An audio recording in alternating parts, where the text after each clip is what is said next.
Good morning, my dear audience, and warmest welcome to the Impact webinar, tackling new challenges facing Australia's growing hydrogen industry. My name is William Shah, and I'm a senior content analyst from Leader Associates. It's my great honor and privilege to be your host for today's webinar.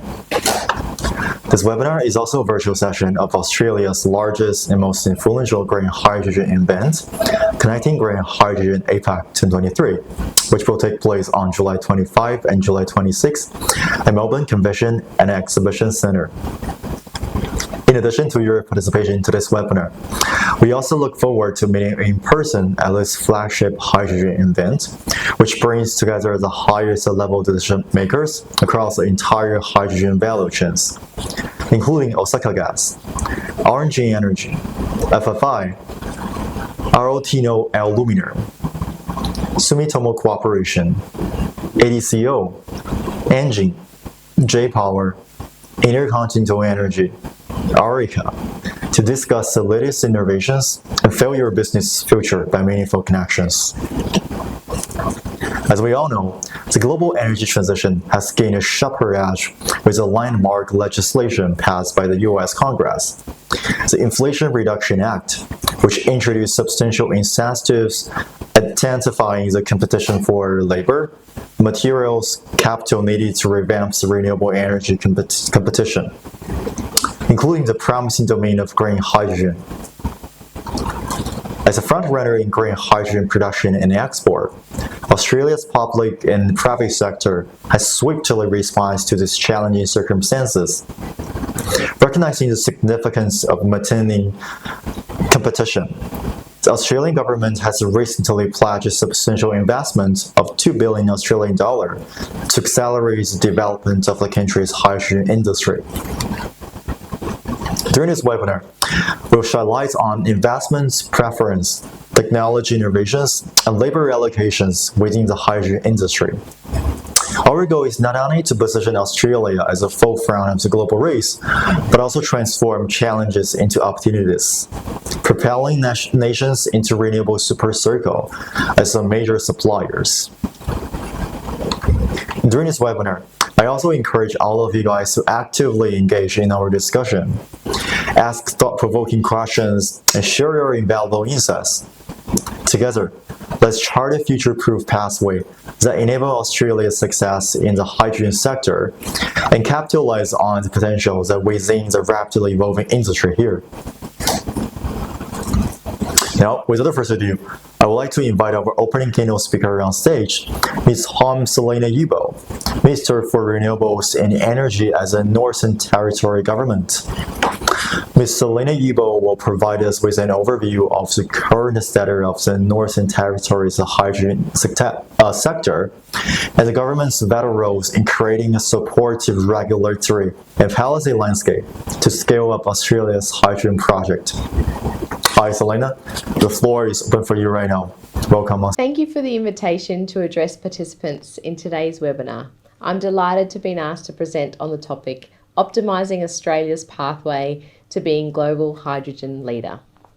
Before I begin, I'd like to recognise that I'm hosting this webinar on Larrakia land, and I'd like to respectfully acknowledge the traditional custodians, the Larrakia people, and I pay my respects to their elders past, present and emerging. I've been asked to focus my talk on what policies we have developed to optimise Australia's pathway to being a global hydrogen leader here in the NT.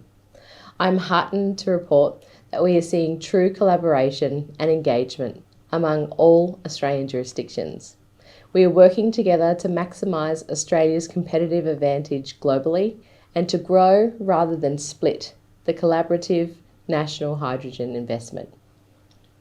With abundant renewable resources covering a vast geographical landmass, Australia is exceptionally well positioned to capitalise on increasing global hydrogen demand. The Northern Territory Government is buoyed by the opportunities that clean energy, including renewable hydrogen, offer to reduce emissions and to strengthen our economy and create jobs for Australians. I will touch more on the Northern Territory Government's role a little later. There are various challenges associated with the emerging hydrogen industry. the task at hand, and the pace that is needed to maximise Australia's global hydrogen market share. Highlight the importance of all governments working together to get regulatory and policy settings right, and remove barriers to industry development. To this end, the Australian Government published Australia's National Hydrogen Strategy in 2019, setting the path to accelerate commercialisation of hydrogen, reduce technical uncertainties, and build domestic supply chains and production capabilities. Every state and territory, including us, the Northern Territory, has since followed suit, implementing hydrogen strategies aligned with the National Hydrogen Strategy and committing to renewable energy targets, the ultimate goal of net zero emissions by 2050 or earlier. Through the National Hydrogen Strategy, all jurisdictions are committed to nationally consistent and smart regulation. Work is currently underway to amend the National Gas Law to incorporate hydrogen and its derivatives. An extensive regulatory review has recently been completed, identifying a list of key legislation affecting the hydrogen industry supply chain. That review is now being used to inform the development of a number of national codes of best practice, which will provide clear regulatory pathways for hydrogen and ammonia projects. The outcome of this work will be improved safety, regulatory certainty, and national consistency. Another key policy initiative being progressed under the National Hydrogen Strategy is the rollout of regional hydrogen hubs, which bring together users of hydrogen into one area, co-locating producers, users, and potential exporters of hydrogen creates early-stage springboards to scale, minimising costs through shared infrastructure and focusing efforts for innovation and building a hydrogen-ready workforce. International clean energy partnerships are a further example of foundation-setting work, positioning Australia to be a major hydrogen exporter. These partnerships help increase and diversify clean energy supply chains and build new trade opportunities for Australia. Partnerships are already in place with a number of our key trading partners. The firm public policy focus to help Australia capitalise on our competitive advantages and scale up the development of renewable hydrogen industry has been highlighted in recent government budgets. Key budget commitments at the national level include the new $2 billion Hydrogen Head Start program to provide revenue support for large-scale renewable hydrogen projects and just under $40 million for the creation of a Guarantee of Origin scheme to certify renewable energy and verify emissions from clean energy products. This initiative is critical to support the international trade of hydrogen. As mentioned earlier, the Northern Territory Labor Government is very excited about the opportunities that clean energy, including renewable hydrogen, brings to the Territory. Since 2017, our Territory Government has delivered a number of initiatives to increase renewable energy demand, making strong headway towards our 50% by 2030 target. Key among these were the installation of a new $30 million 35 megawatt battery energy storage system and implementation of the Home and Business Battery Scheme to incentivise the uptake of small-scale batteries for retail customers. The Territory Government has supported Territory Generation, our government-owned energy utility, to purchase a 22 megawatt hydrogen-capable generator. Building on our effort to drive increased solar and battery storage, our Territory Government is focused on the potential for hydrogen to contribute to our renewables and net zero emissions targets. It will also contribute to our goal of a $40 billion economy by 2030, and with a potential $22.2 billion of renewable projects in the pipeline, the Territory's hydrogen future is looking promising. Interest in large-scale hydrogen in the Territory is being driven by our globally competitive solar irradiance levels, space and local mass solar, generation facilities, and master planning for infrastructure corridors and industrial facilities. In July 2020, the Territory released its Renewable Hydrogen Strategy. This was followed in October 2021 by the Northern Territory Renewable Hydrogen Master Plan. The Master Plan aligns with the National Hydrogen Strategy Adaptive Pathway, focusing on the foundations to enable renewable hydrogen industry through fit-for-purpose regulation, renewable energy resource assessments, land use planning, and local industry and workforce development. Territory-wide strategic land planning is underway to support a gigawatt-scale green energy network for industry. This work will identify priority renewable generation regions and early land use planning to meet the Territory's renewable hydrogen industry vision. It will then seek to connect these regions to a prime production zone with transmission corridors. The recent Northern Territory budget also allocated $1.7 million to collect and publish investment-grade wind resource data here in the Territory. Along with solar, the Territory has strong, though less well understood, wind resource potential. It is hoped that this initiative will assist prospective investors in assessing the suitability of the Territory for large-scale wind generation. In addition to the Territory-wide strategic planning work, the Territory Government is working with industry on a sustainable, world-class development-ready industrial precinct with a focus on renewable hydrogen, advanced manufacturing, carbon capture and storage, as well as minerals processing. The Middle Arm Sustainable Development Precinct comprises of around 1,500 hectares of industrial land located on the Middle Arm Peninsula of Darwin Harbour, in close proximity to existing port and other critical infrastructure. Work is well underway to de-risk investment by creating certainty for industries on the availability of infrastructure and services, and a clear roadmap for rigorous and efficient development approvals. More than 200 studies have already been undertaken to inform the design and the advancement of the precinct.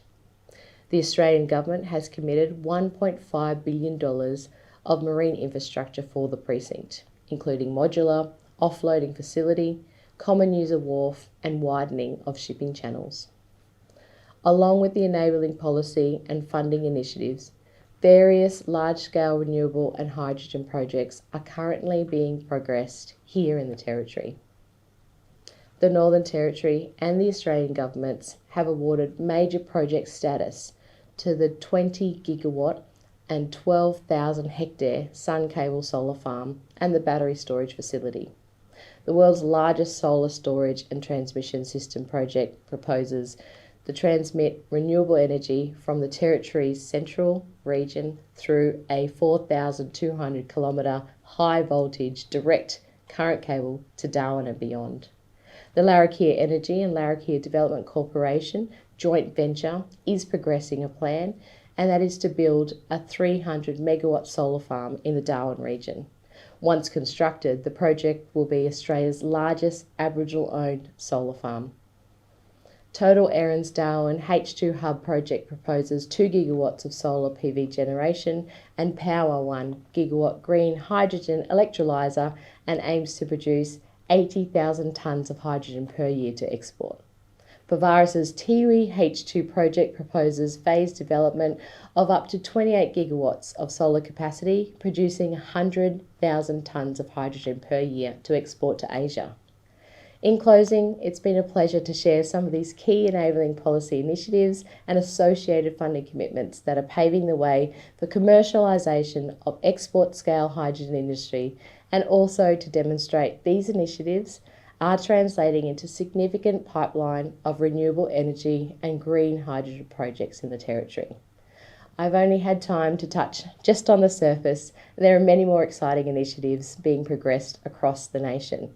With our significant natural competitive advantage and the commitment to unlock these through a very dedicated and national collaborative effort, the future of Australia is bright for an emerging hydrogen industry. Thank you once again for the opportunity to speak at today's webinar.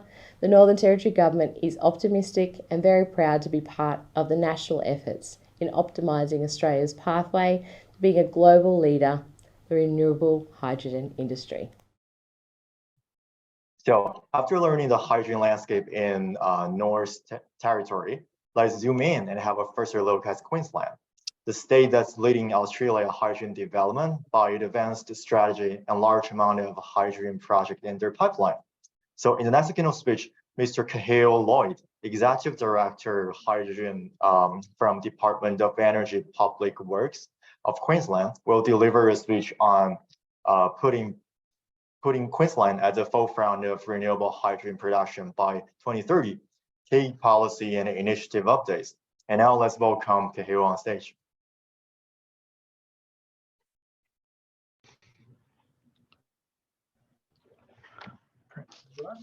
Hi everyone. Thank you for that introduction, Holnam. I think I'm just going to try to share my screen.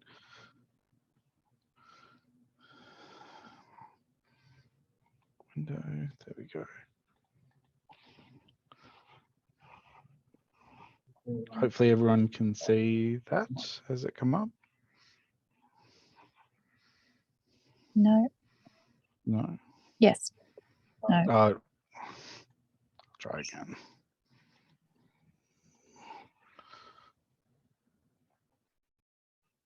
Yes. No. Yes. Okay, if that's showing up, all right, I might just go from there. Okay, hi everyone. Thank you for that introduction, Holnam. My name is Kahil Lloyd, the Executive Director of our Hydrogen Division in the Department of Energy and Public Works. Before I begin, I would just like to respectfully acknowledge the traditional owners and custodians of the land on which this event is taking place, and elders past and present. I'm joining you from Meanjin in Brisbane, which is the land of the Turrbal and Yagara people. And I would also I'd like to take this opportunity to acknowledge the many government and industry leaders who are also joining us today on Works, being able to talk to you about the work that the Queensland Government is doing to put Queensland at the forefront of renewable hydrogen production by 2030. So I thought I'd just take one moment to really talk to you about why Queensland makes sense from a hydrogen point of view. And as you can see on the slide here, Queensland has a lot of significant advantages when it comes to hydrogen. We have significant wind and solar resources throughout the whole of the state. As you can see on that slide, we have a large transmission network. Yes. Looks like your slides are not in full display, so can you try to make it like display mode so that we can have a better picture? Yes. Let's see if is that coming up now? It is. Okay. Yes. Perfect. Awesome. Thank you. Sorry. So in terms of why Queensland makes sense, we've got a large transmission network throughout the state, which can be leveraged for a renewable hydrogen industry at scale. We've got 14 ports across Queensland and a long history as being an energy exporter as a state. So a lot of those ports can be utilised for hydrogen exports as well. We've got experience and capability in being a major energy exporter. And we've got a range of publicly owned generators. I know that CS Energy Brooks is online and we'll be talking in the next session. So they're a real competitive advantage here in Queensland, being able to work with our government-owned energy generators. We also own our ports and our transmission networks. And we've also got a really supportive regulatory framework. So we have what we call in Queensland state development areas, which are places or areas where the state can help deliver some approvals to speed that up and also use it to build infrastructure and provide a streamlined approach for infrastructure to be built. And we have a really large regional population and a highly skilled workforce throughout all of Queensland. So it's based out in the regions as well. So some of you online may have already seen this report, but if you haven't, I'd really encourage you to go online and grab a copy of this. It's what we're calling the Enabling Queensland's Hydrogen Production and Export Opportunities report. We released it in October of last year. It really is a very detailed hydrogen study and one of the largest ones produced in Australia to date. It really highlights Queensland's potential to be one of the world's largest producers and exporters of renewable hydrogen. It demonstrates Queensland's unique opportunity to create an internationally significant renewable hydrogen export industry. It looked at a supply side study, so it looked at things like the renewable energy capacity, the water that's available, and really mapped against the 14 ports, which you saw before, what the potential opportunity is for a hydrogen industry in Queensland. It found that there is a lot of strengths in Queensland and really is a body of work that we're wanting to build on. The full technical report's about 1,100 pages, so if you'd like a copy, please feel free to reach out to me and we can give you access to the full download one. The link at the end of this presentation will send you to our website where you can get the 20-page summary. But I might flick to this slide here, which gives a bit of an overview of some of the key findings from the report, and particularly in an energy sense.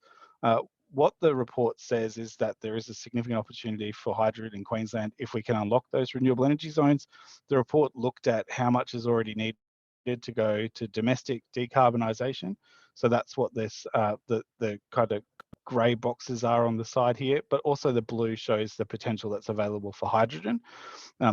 So the further north you go in Queensland, the more renewable energy that's available, which hasn't or won't be needed necessarily for the decarbonising of the national energy market.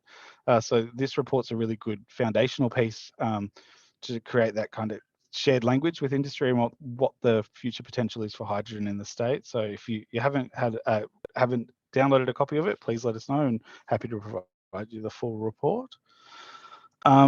So in terms of the policy settings that the state's put in place to support the development of the hydrogen industry, this really all started back in 2019 when the Premier travelled over to Japan and identified that hydrogen's a significant opportunity for Queensland. She came back and really tasked the government departments with developing a strategy to realise that opportunity. So in 2019, the state released its Queensland Hydrogen Industry Strategy.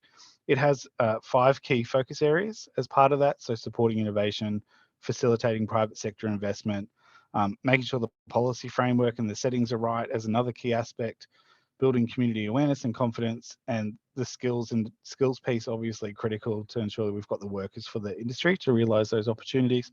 So since that strategy was released in 2019, there's been about more than $110 million spent under the strategy or related initiatives. And at this stage, we've got more than 50 projects progressing in various stages of development, but it's really been a foundational piece to drive policy outcomes in the state. It is coming kind of towards its end, so it's due to expire in 2024. So the government's committed to reviewing and updating that strategy to make it fit for purpose for the next 5 years. So that's one to look out for in the next 12 months. I'm sure most online will have already heard about the Queensland Energy and Jobs Plan, but that was released in September last year by the Premier as well. And what this plan does is it sets out new renewable energy targets for the state of 70% renewable energy by 2032, so in time for the Olympics, and then 80% by 2035. It represents about $62 billion of public and private sector investment, and it's a really strong foundational piece to develop supporting the states to decarbonise, but also provides that opportunity for hydrogen to leverage that work as well. So the plan itself is backed by a supergrid blueprint, which is how we would be reaching those targets there as well. So again, these are all available online. I encourage you to have a look at those reports and those documents as well.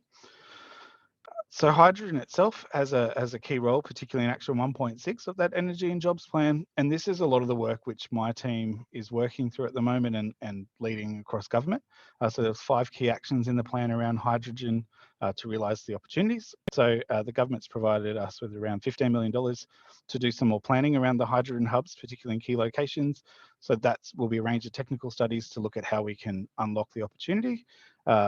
That one will look at building upon the work of that enabling hydrogen report that I mentioned earlier. So that's what that funding will be able to use and leverage. It'll help in terms of developing up ideas around common use infrastructure or what the government's role is in that space. There's a commitment in the plan to provide CS Energy some funding along to develop a 200 megawatt hydrogen ready gas peaking power station out at Kogan Creek, which is a few hours from Brisbane where I am. And that'll be able to incorporate hydrogen from the beginning. The government's also provided $5 million for a program to make sure Queenslanders are informed about the opportunities of renewable hydrogen. So that's a community engagement and awareness program. So we're in the scoping stages of that program and looking to deliver that over the next couple of years as well. And that'll be looking at particularly in those areas where hydrogen is likely to be hosted in communities, raising that awareness of what it means. So really important from that social license point of view as well. And then the government also made a commitment to prepare legislation to make sure we've got the right policy settings in place to support the industry's development. A few weeks ago in Cairns in the regional parliament sitting, the government introduced one of the first parts of that reform, which is a bill to put in place the settings for pipelines in Queensland. So it amends our two gas frameworks to enable pipelines for hydrogen and its carriers as well. So that one was introduced a couple of weeks ago and is now going through the relevant parliamentary committee process. And this slide here is always a good one to end on from my point of view. There's more than 50 projects progressing in various stages throughout Queensland. This is just a very small snapshot of what those ones are. On the right there, you can see we've got the government supporting the development of the Green Energy Manufacturing Centre, which is by FFI. So their stage one's an electrolyser facility, looking at production starting later this year for that site.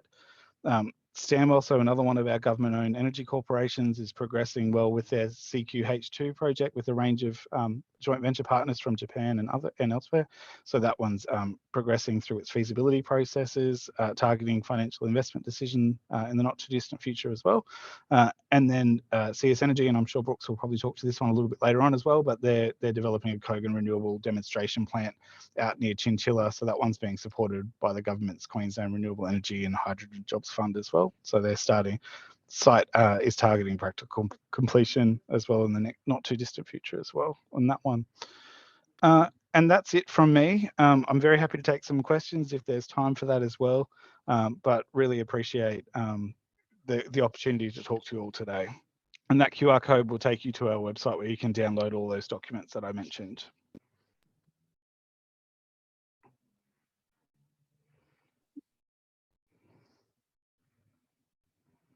Thank you, Kahil, for your really kind sharing. I think it's a very solid presentation.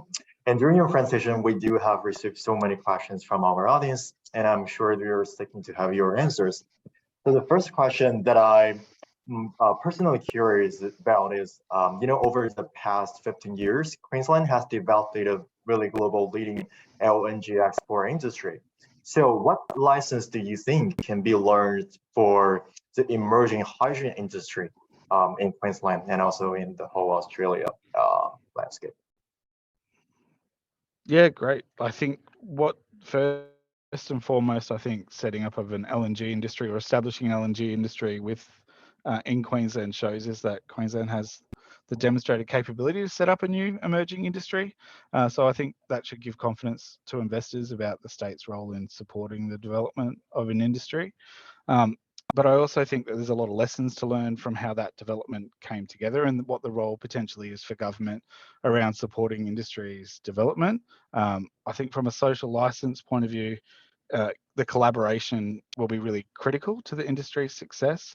So it's really getting the planning right up front around how the industry would develop will be critical.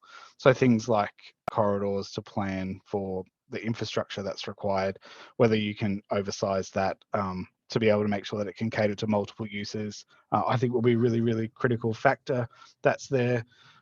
But I also think we've also got a really skilled workforce in that CSG industry, which will also then potentially have a role in this sector as well. So it's really leveraging our regional workforce. But I think there's lots and lots of lessons from the development of that industry, which will be very applicable to Queensland's hydrogen industry as it develops as well. Okay, so Kahil, as you mentioned in your presentation, there are so many changes taking place in the Queensland. So how well the Queensland's legislative and the regulatory changes support the hydrogen and other renewables industry? Thank you. That's a really great question.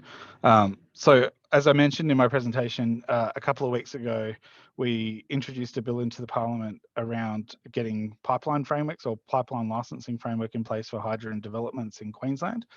So that one's a really key reform. We heard from industry that they were wanting to make sure that pipelines were were in place and that there was a clear pathway. So that's what that bill will achieve. But we've also heard a range of other issues that we need to consider in that space. Just going through the list, it's really what's the most efficient and effective way to provide a license or a framework for projects getting up in Queensland. And our approach to dealing with that is to really look at kind of what's the feedback from industry in this space, what would be a really streamlined approach to that. So we're looking at collating all the feedback we've received to date, aiming to get together a bit of a discussion paper so that we can come out and talk to everyone in the sector over the coming months, and then really from there look at what's the most efficient and effective way of putting that in place. Okay, really thank you for your answers. And it also seems like we also got in the Q&A box. So one of our audience named Dinesh signed, and he wants to know like the situation about producing blue hydrogen by plenty of coal in Queensland. So what's the situation and what's the future of that part? Sorry, you were cutting out a little bit. Was the question around blue hydrogen and whether that's authorised in Queensland? Was that the question, Holner? So the question is, how about producing blue hydrogen by plenty of coal in Queensland? So I think the audience want to know the situations and the prospect of this aspect. Okay, so in Queensland, the regulatory framework that's in place, and I might be missing parts of the question just because you were cutting in and out a little bit. But in terms of hydrogen production in Queensland, you can currently do that. You'll just need the relevant kind of development approval to authorise that activity. So if the question was around whether you, what's the kind of framework for approving hydrogen right now, it just really depends on where it's situated and what type of activity it is. But generally you would need to go through the relevant kind of planning process in the state. But what we're wanting to look at is whether that's still fit for purpose or if there's a better way to do it. But very happy to take that question on board if I could get a little bit more detail around what it was. It was just cutting in and out a little bit when I was hearing you, Holnham. Sorry. Okay. No worries, but anyway, thank you so much for all of your detailed answers, Kahil, and your participation. And it seems like there are still plenty of questions in the Q&A box. And I think you can answer these questions after your sessions for our audience. And I do believe with significant support, provided by the Queensland government, I believe the state will be well positioned to become a global leader in green hydrogen production and future exports. And we just can't wait to learn more about the most up-to-date insights from Queensland government at our upcoming in-person events, Connecting Green Hydrogen APAC 2023 in Melbourne this July.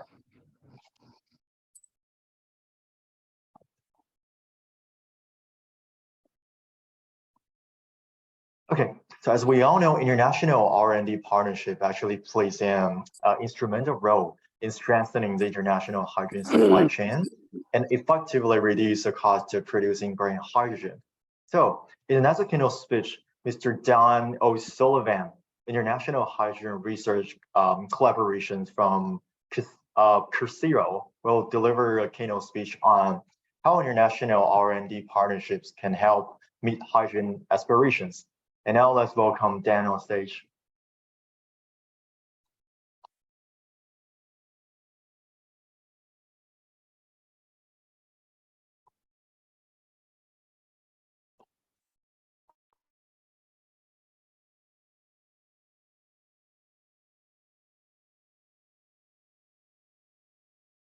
Okay, hi Holman. Can you let me know if you can see the presentation okay? I can see your screen well. And it's on the first slide there? Yes, you can start on the first slide. Good afternoon, everyone. My name is Dan O'Sullivan, and I am also calling from the Turrbal and Yarrabul lands in Brisbane that Kahil is from. And I oversee the International Hydrogen Research Collaboration Program that's being led by the CSIRO and funded by the Australian Government and represents all Australian research in hydrogen. In 2019, CSIRO got together with our Australian university partners and formed the Australian Hydrogen Research Network, And since then, we have been gathering updates on the global progress in hydrogen and looking at where we can focus R&D on the innovation gaps and uncertainties across the supply chain. So it's good to be able to talk after those government presentations that were highlighting the aspirations in hydrogen and where research can play a role.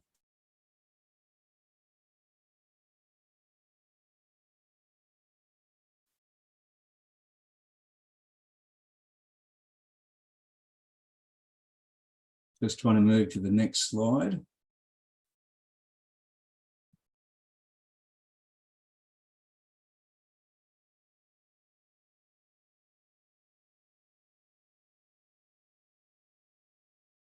Okay, not sure what happened there. I thought I'd first of all start with the actual problem. Now, this slide is an interesting one, which came from the World Energy Outlook in 2022, and it's a bit messy.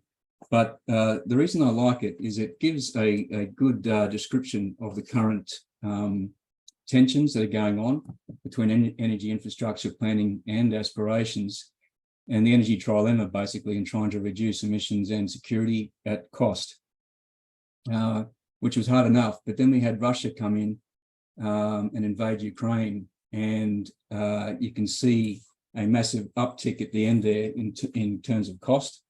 And a massive disruption and redistribution between consumers and producers. We then have the balloons representing emissions and particular scenarios and the outlook to 2030 and 2050. Not sure why balloons have been masked there as representing emissions, but what we see there is in the red, we have the pre-Paris Agreement emissions, trying to move down to the blues, yellows, and eventually the greens with net zero. It's important to understand, I guess, the journey that we're on and how real it is between those different scenarios, and what role Australia has to play in that. Here we can see that Australia has enormous amount of exports going on in terms of fossil fuels. And I guess the goal simply is to try and turn this into clean energy using our resources such as solar. Australia is one of the most intensive solar radiation areas in the world at a very large scale. I think we're up there with only one other country, which is Chile. And we now have the opportunity to try and turn that into an export using hydrogen. So this slide now shows a little bit of a picture on the progress that is being measured by the IEA. 2030 is the next target framework period that a lot of targets are being set for. And we can see here that hydrogen demand at the top there is, in fact, all of them are quite well below where they need to be by 2030. In 2020, hydrogen demand was about 90 million tonnes, growing at 50% more than 2000, but mostly being demanded from refineries and industrial uses.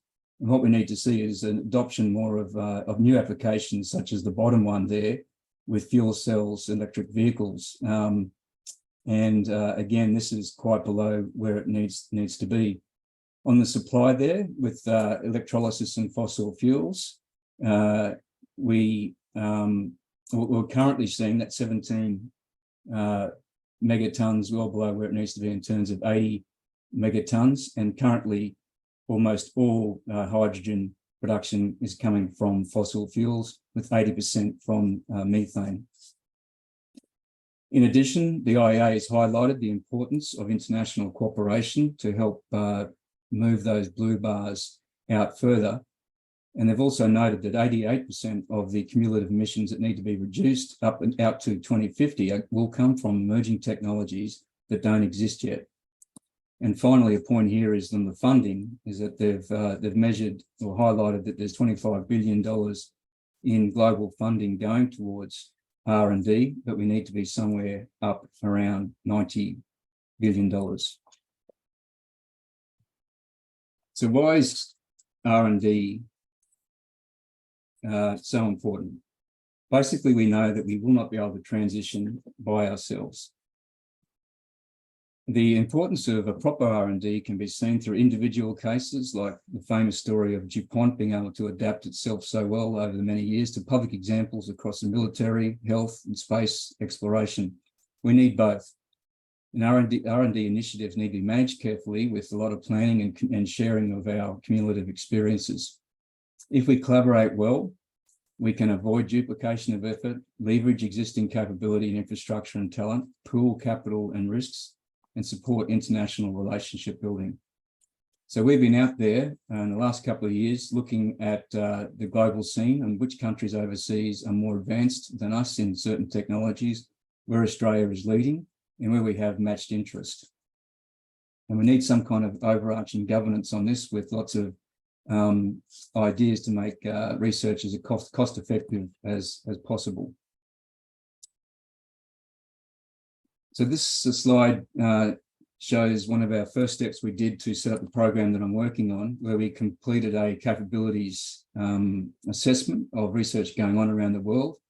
And first of all, we looked at the energy trade that's occurring and how that might change between the short and the long term.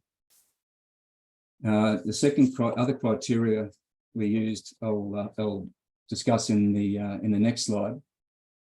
But basically, from this work, we were able to produce a report that found major opportunities for Australia from 10 countries to focus on in the first stance.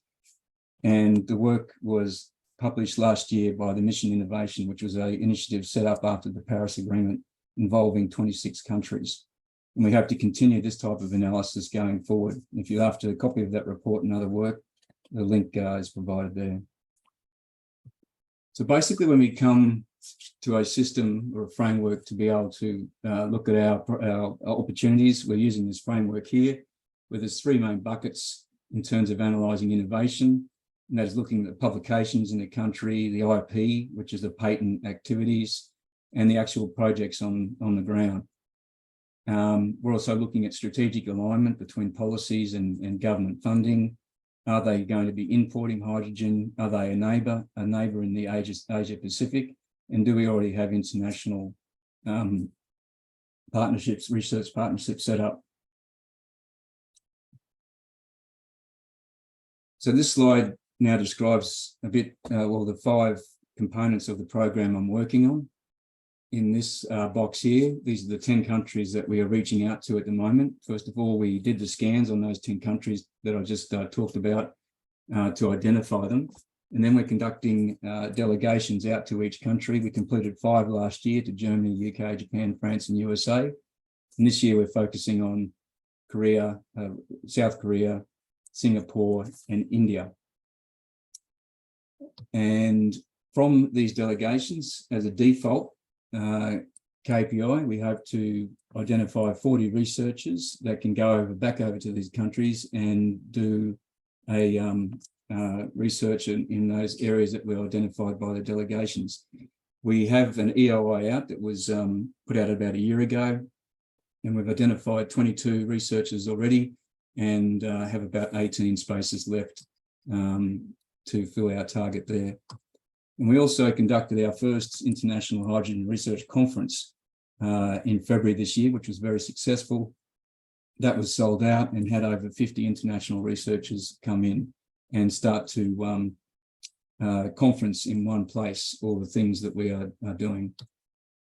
And finally, I'll just talk about the website we have up, which many of you might be looking at already. It's actually our #1, our most popular website at CSIRO at the moment. It's the Hydrogen Knowledge Centre. We have 3 main areas in there. We are putting a state of play on what's occurring around Australia in terms of development projects, and this is under high resource, and we're attempting to keep up with things internationally. We also have a page on all the research going on, all the ones that we've at least identified and people are willing to share. And there's over, I think, 300 research projects in there with their details and what they're doing and who's involved and their general capabilities. And we also have a high learning area where we hope to put up as much information as we can on things like the costs of energy and how they're coming down, and safety and those sorts of things will go in there. And then we're trying to map things as much as possible where it's happening in Australia, and putting out spreadsheets to help people download this easily and understand and feed into their own analyses. And finally, we hope to come up with some kind of new tool where we can have online collaboration between all these parties that are involved. Obviously, all the travel that occurs with delegations and research fellowships costs an awful lot of money. And if we can do more online by sharing data and understanding the landscape and ecosystems around the world, hopefully we'll have a lot more cost-effective engagement between the countries. So I'll finish up there, and thank you for your time. Great, Dan, thank you so much for your excellent presentations and detailed explanation of international cooperation. And here I also have some really interesting questions from audience, and we are looking forward to hearing your answers to these questions. So first of all, what do you think are actually the biggest opportunities or research need you see so far, based on your experience? I'd have to say the biggest opportunity would be to, in the short term, would be to reduce the research duplication that's going on. I think one of our key findings overseas last year was that there's an awful lot of similar research happening in the labs around the world, and hopefully things like this collaboration tool and more talk between institutions, research institutions, can reduce that duplication, and we can be more focused and spend money more wisely, and indeed set up experiments between each other where we can exchange information on how to set up those experiments and things like that. So that would be the short term. And I think in the long term, obviously for Australia, our key focus is on the export area. At the moment, we're not sure what kind of carrier we should use, whether it should be liquid hydrogen or ammonia or methanol or liquid organics and other, well, they're the four main ones, but they're all, I guess, competing at the moment, and we'll need to find out what carrier or carriers are the best in the near future to really make the most of that huge opportunity that Australia has to export energy. Okay, then thank you. And also, as you mentioned in your presentations, that there are so many like hydrogen international R&D collaboration program going on. And I'm wondering, what do you see the program outcomes in the next 5 years or even longer? I think our key metric, which I mentioned, our KPI that we're really aimed at, is this research mobility. So we want people to be able to go overseas and conduct their research. Research is expensive and takes a long time. So it's a hard thing to do, and people have families and all sorts of domestic things tying them down. So it's a hard thing to do, but there's lots of people that do make the commitment. I think sometimes it's easier earlier in your career to do these sort of things. And so we're very focused on mentoring, identifying young researchers, mid-career researchers that are willing to go and participate and invite overseas people back to Australia. So that would be our key thing. And I think in the long term is have more collaboration between government, industry, and research. At the moment, it's probably very much focused on the research side of things, and we tap into policy and industry where we can. But I think if we can have more of a collaborative approach between those three stakeholder groups, really understanding the research questions and how they can be applied, we'll see a lot more gains to be had. Thank you, Dan. Thank you for all of your detailed answers. And I also will very much look forward to witness more, collaboration, not only from the research aspect, but also from the, cooperation aspect, and also from the government aspect to further develop Australia's hydrogen industry and strengthen its international status. Thank you so much, Dan. And now let's move to the final keynote speech of today's webinar. I'd like to introduce Mr. Mendo Kundevski, Director Energy Transition at S&P Global. Mendo will give his speech on climate and energy geopolitics in Australia's hydrogen journey. So Mendo, please start your presentation. Thank you, Holnam. It's fantastic to be here, and it's a perfect time to talk about the significance of global affairs, especially the competition between the United States and China, and how that fits into clean tech, but especially Australia's domestic and export hydrogen industries. Today, I'll provide a few slides and convey a couple of impressions about that landscape and show how hydrogen fits into this global race. And then the second part, the most interesting part, I'll be joined by some esteemed panelists, and we'll go deeper to examine the topic that gets talked about all the time, which is the United States' Inflation Reduction Act and the implications for Australia, especially the next couple of years, as we look to reassess the funding and the plan for Australia.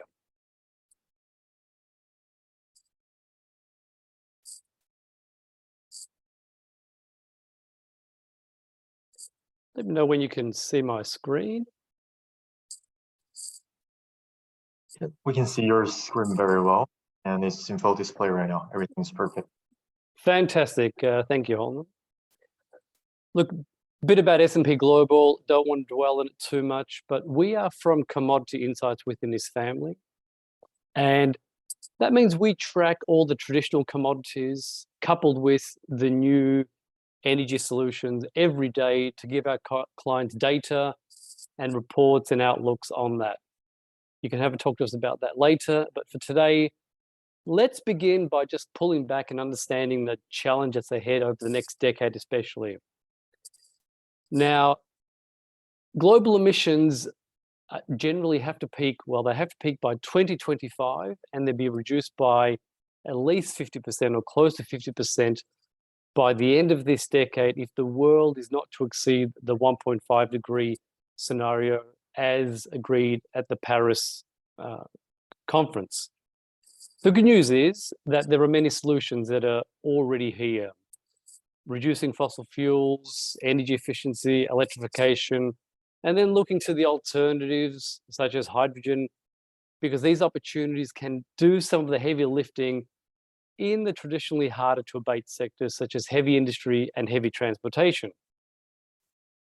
Globally, and this is a reflection of some of the outcomes from the recent G7 meeting a few days ago in Japan, the G7 is calling on all nations, but especially the G20, to step up in terms of that goal, which is by 2025, to make sure all nations, especially the G20, have emissions that have been peaked, on track to reducing them to 2030 in line with not exceeding warming by 1.5 degrees or 2 degrees by the middle of the century. And as you can see here, the lion's share of that responsibility clearly is with the G20, given they contribute to about 80% of global emissions, and then China and the US about 46%. Australia, as we know, contributes to about 1% of that mix. Now, the G7 also had a commitment to invest more in gas to deal with short-term energy security issues. We all know this story. 2019, what a fantastic time it was for Australia. Partnerships, global, national, industry, governments, strong theme in our national hydrogen strategy. Significantly, there was support from both major political parties and the minor parties, a rare event given the climate wars that Australia has experienced with a lot of division on carbon pricing, climate targets, but there was strong support for hydrogen, a golden opportunity. And on top of that, as we know, many of the states preceded this national plan by developing their own strategies, and this is why we have this momentum. A couple of years later, we had that famous stretch goal of producing hydrogen at about $2 per kilogram, somewhere around the end of the decade, as well as to be one of the top 3 exporters of hydrogen. especially to our Asian trading partners such as Japan and South Korea, who have got strong ambitions to import hydrogen. Now let's look over to our cousins in the United States, because within 2 years, there have been some significant announcements that are worth talking about. Firstly, let's begin with the Energy Earthshots initiative. Probably didn't get as much attention in the media as the Inflation Reduction Act, but quite significant. We had a $2 per kilogram stretch goal. In 2021, the US aimed to produce hydrogen at $1 per kilogram within 1 decade. Last year, 2 significant pieces of legislation. Firstly, the bipartisan infrastructure law, $9.5 billion for clean hydrogen, including $8 billion for hydrogen hubs. And the one that we will talk about a lot more today, and the one that is discussed all the time, is the Inflation Reduction Act, because it's a historic investment on climate change, not just hydrogen, but all clean technologies. That's current, but also it provides the opportunity for new technologies to be included as well. And significantly, there are production credits for hydrogen, as well as a revamped incentive for carbon sequestration. And it's not an emissions trading scheme, which other countries have, such as the EU, the UK, China. It's not a top-down approach. It's a massive investment, bottom-up, to stimulate and attract capital to the United States in a range of technologies. And when it comes to hydrogen, it's quite significant because it does provide greater incentives for green over blue hydrogen, because there's this element of credit stacking where you can couple investment and production credits for hydrogen as well as clean electricity. And obviously this is why Australia and many other nations are looking to step up and revamp their approaches and funding to deal with the Inflation Reduction Act. But let's look a little bit closer at some of the elements.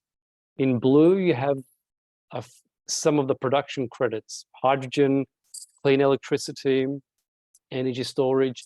And on the right-hand side in yellow, the end-use credits, clean vehicle credits. But again, as I touched on, when it comes to hydrogen, although it's theoretically technology neutral, it does favor green technology, green hydrogen over blue, given the ability to stack production and investment credits. Now, when it comes to blue hydrogen, project proponents must choose between using a production tax credit or the 45Q sequestration credit. And critically, they cannot stack the two, unlike the ability to stack production and investment credits for green hydrogen. And on top of that, the infrastructure bill is about getting that infrastructure transmission pipelines and making sure there's a great integration of these resources. Let's go a little bit deeper to see how this plays out.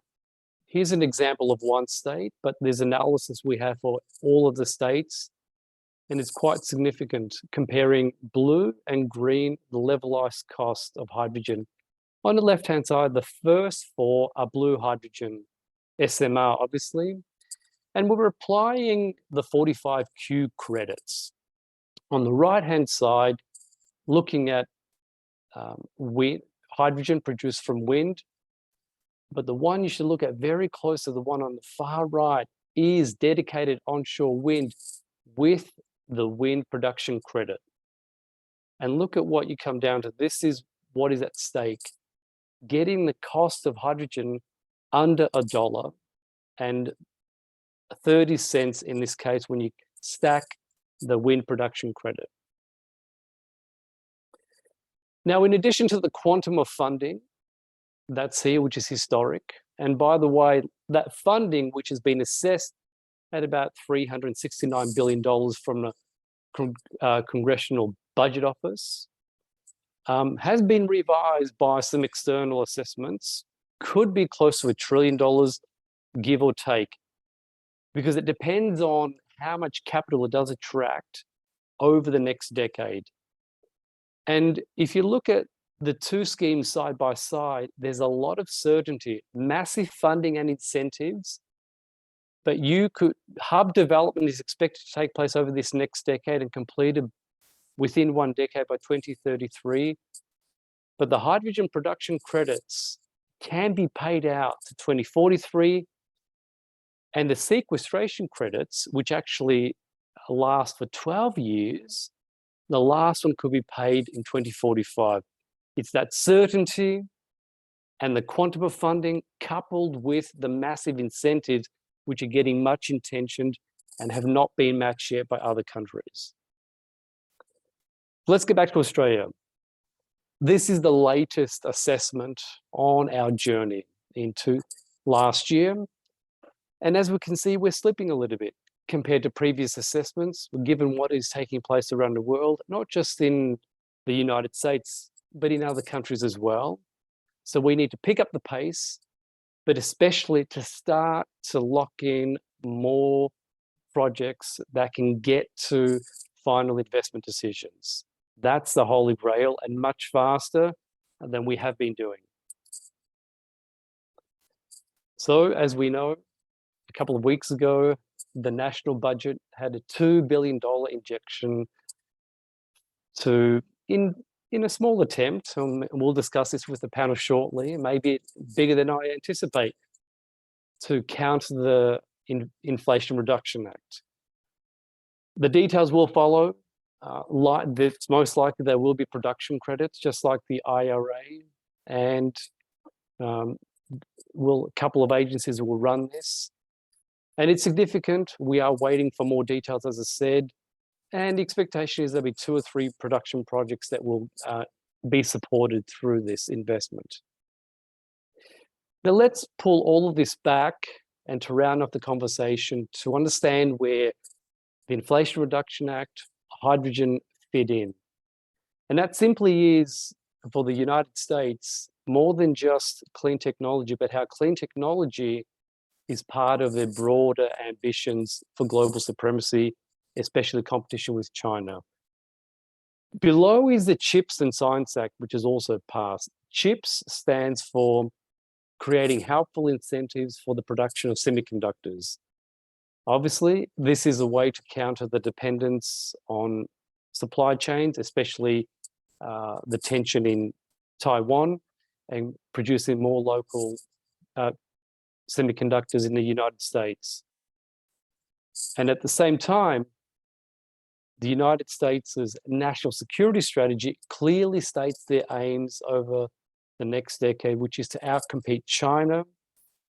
And the connections here between climate, clean technology, energy security are quite strong, stronger than ever before.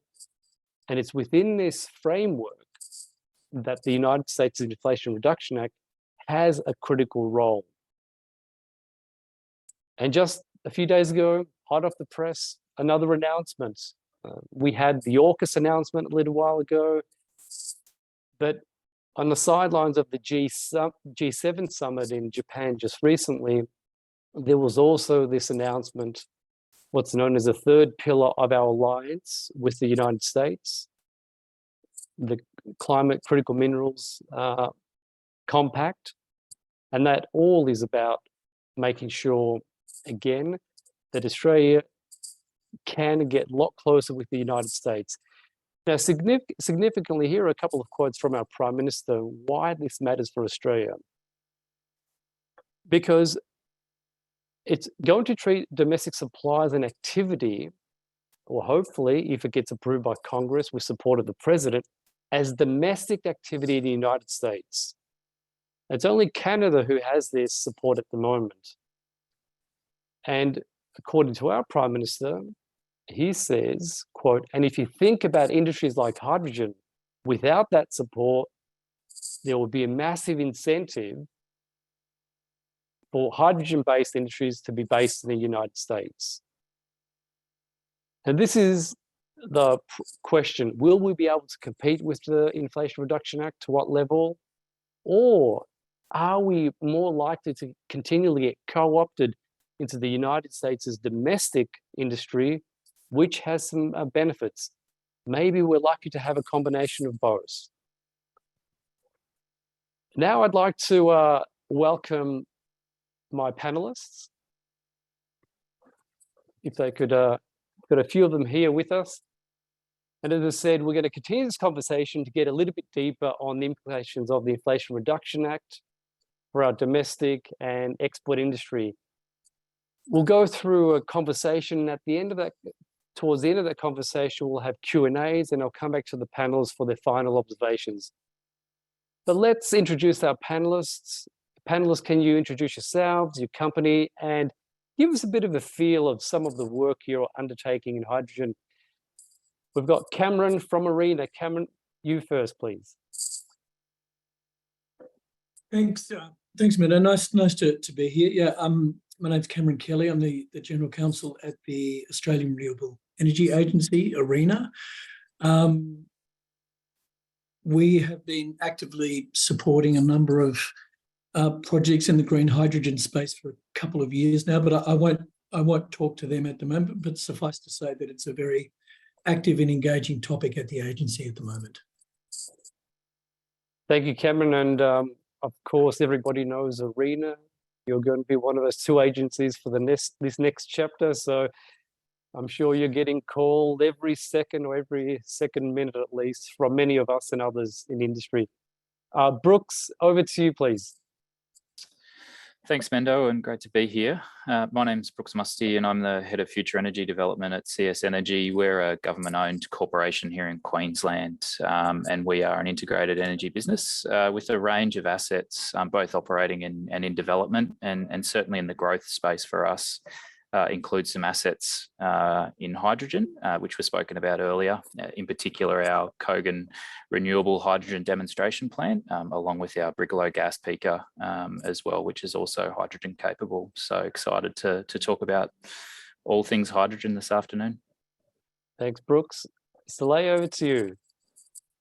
Yeah, good morning, good afternoon, everyone. My name is Salam Adi. I work for Howden Group, company based in Scotland, which is now, by the way, part of Chart Industries. An acquisition happened just last month.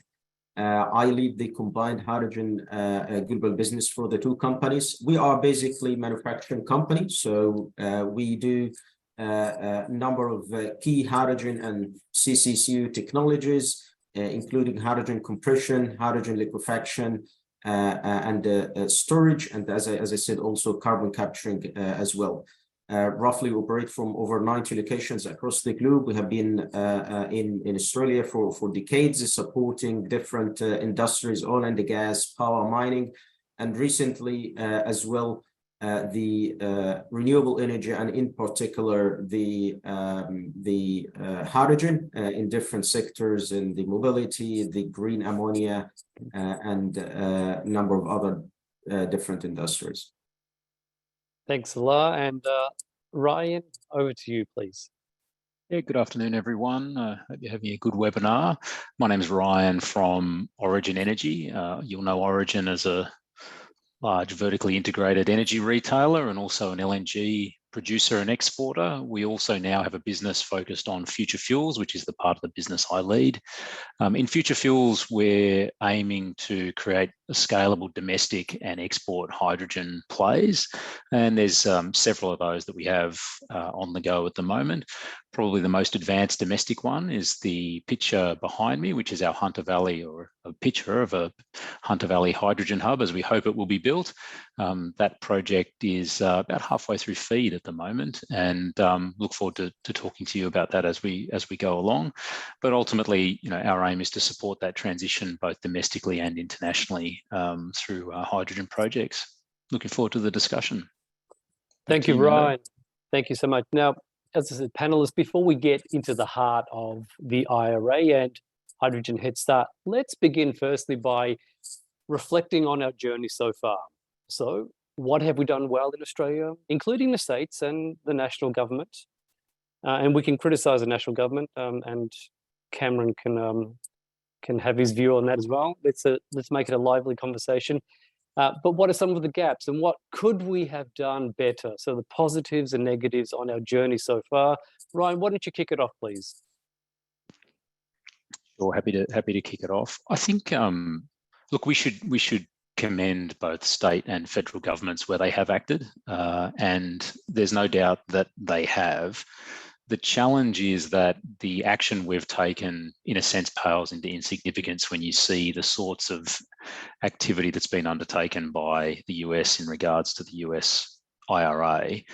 I mean, you're looking at a package there that's in the order of $500 billion in Australian dollars versus, you know, what we've just announced in terms of 2 billion plus, we'll say, other activities that have been undertaken. Potentially, we get to 2.5 billion that's been allocated.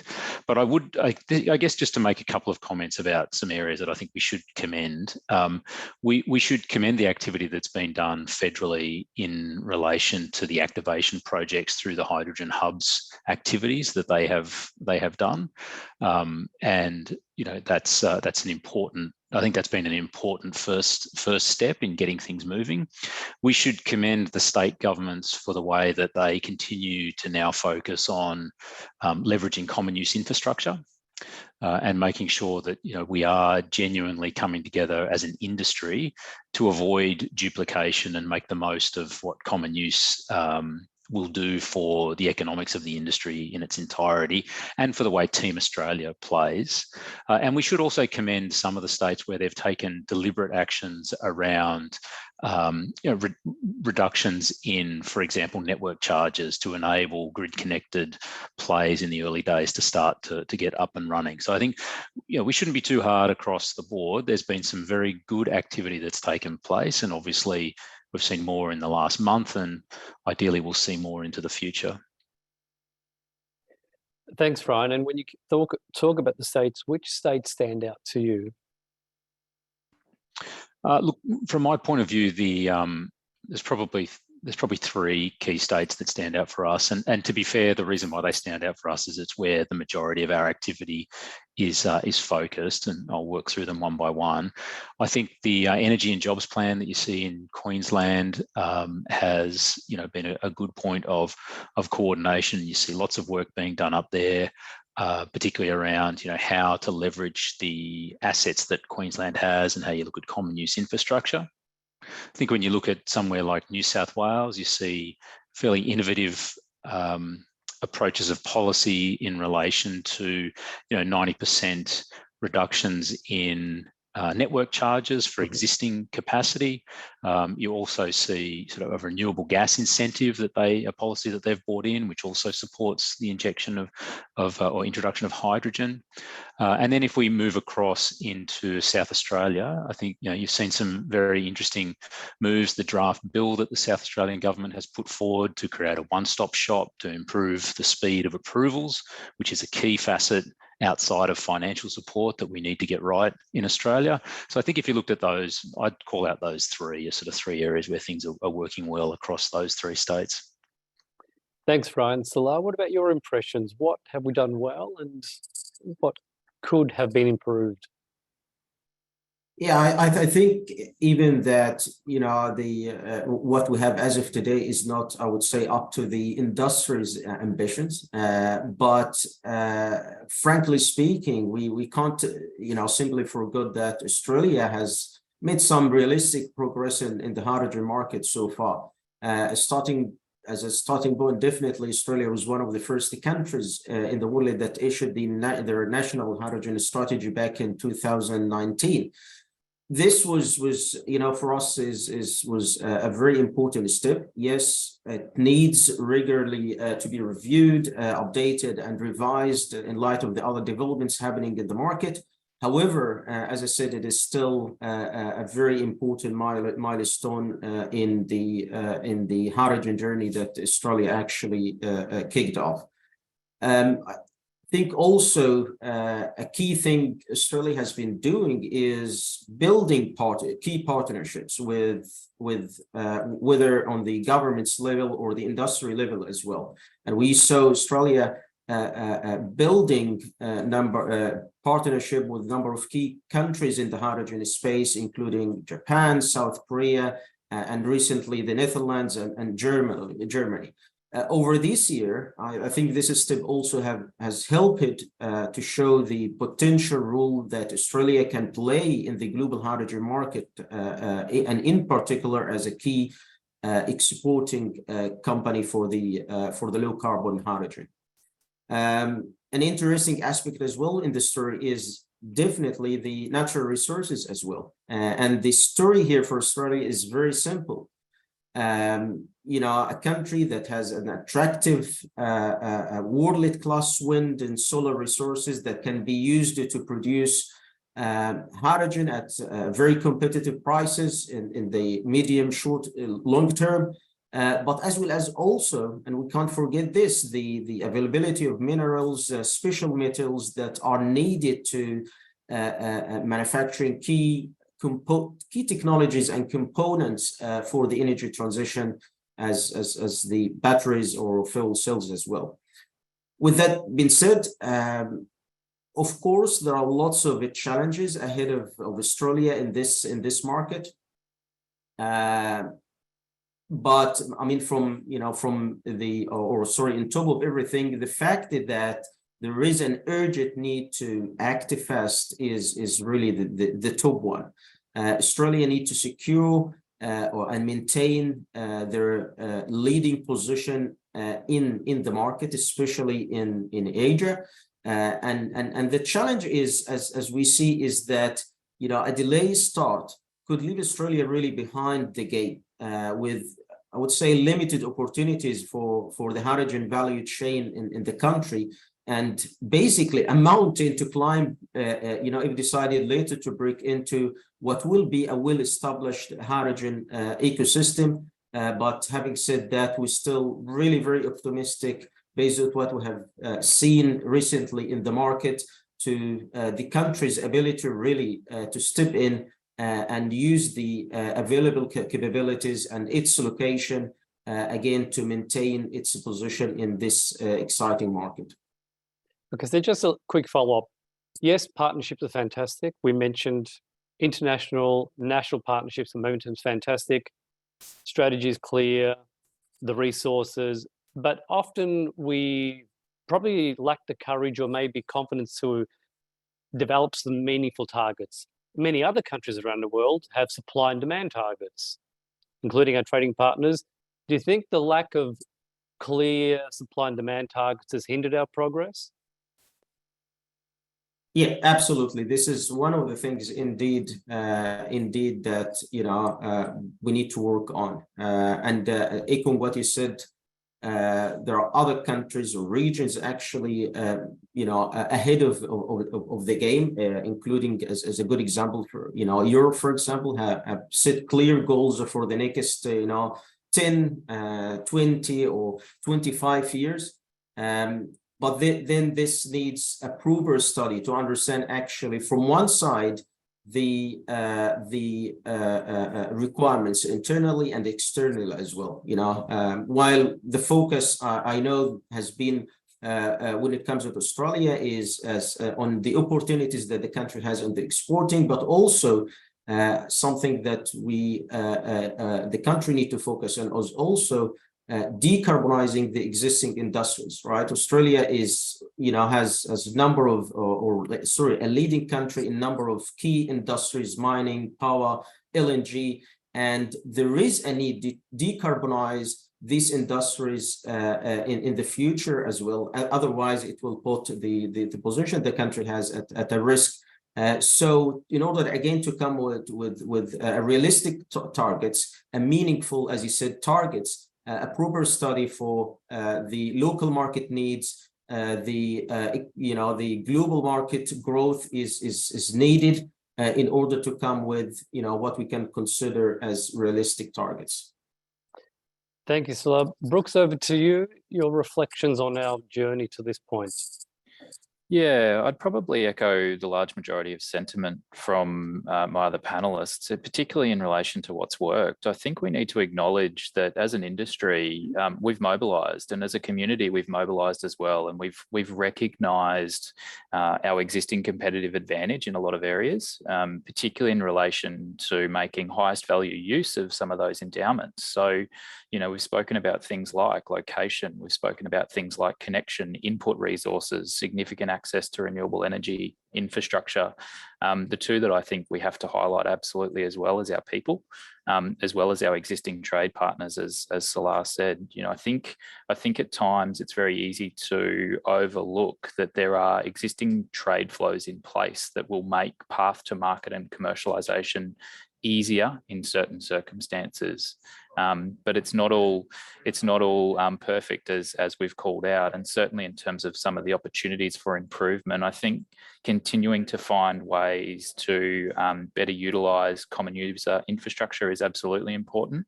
And I certainly think for first movers, there's always an opportunity to improve in the areas of planning and effectively through the development cycle, making sure that there's a really clear pathway through that development cycle from a planning and approvals perspective, as well as a technology standards perspective as well. So when we do order equipment, it is compliant, able to be installed, and we're able to get it up and running quickly and effectively.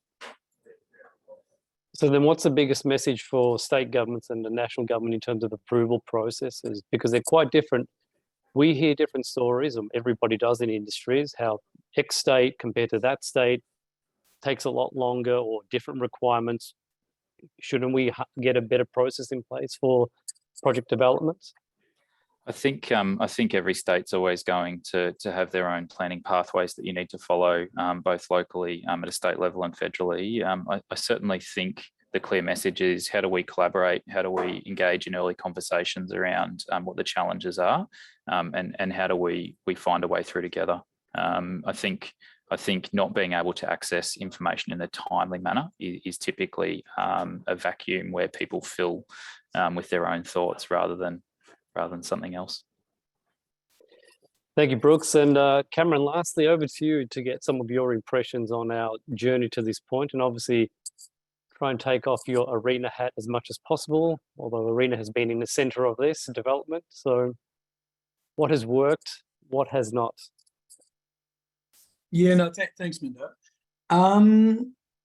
Look, I think I don't think I would necessarily agree that you know, with some observations that Australia is not keeping up with what the rest of the world is doing. I think what did Minister Bowen say when he referred to the $2 billion injection? It's effectively a down payment. So I don't think I think that there's a general realisation that, you know, there is an enormous amount of work to be done and a huge amounts of capital that is needed to get this so-called hydrogen industry economy up and running. And so that sort of $2 billion figure that was announced as part of the budget is, as Minister Bowen refers to it, a down payment. Yes, it is a small amount when you compare it to the likes of the US and Canada and Germany.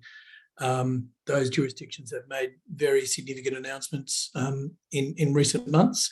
And so, you know, on the one hand, you could look at those sorts of announcements and go, well, goodness me, we've got a very long way to go before we can match those sorts of numbers. But I think, you know, one of the real issues that countries like Australia has to face is that when we're trying to develop you know, a hydrogen economy for Australia, be that export or a domestic economy, we face the very real challenge of being a very long way from a number of, you know, large offshore customers. And so that sort of goes to my point around logistics and solving that key sort of problem associated with the hydrogen economy. How do we cost effectively build up, you know, sizable amounts of green hydrogen in a cost effective way so that we're able to get it to our customers as easily and as cheaply as possible? And I don't think we've solved that one just yet. I think we've got a credible path in terms of getting to that magic $2 per kilogram. It's just a question of time.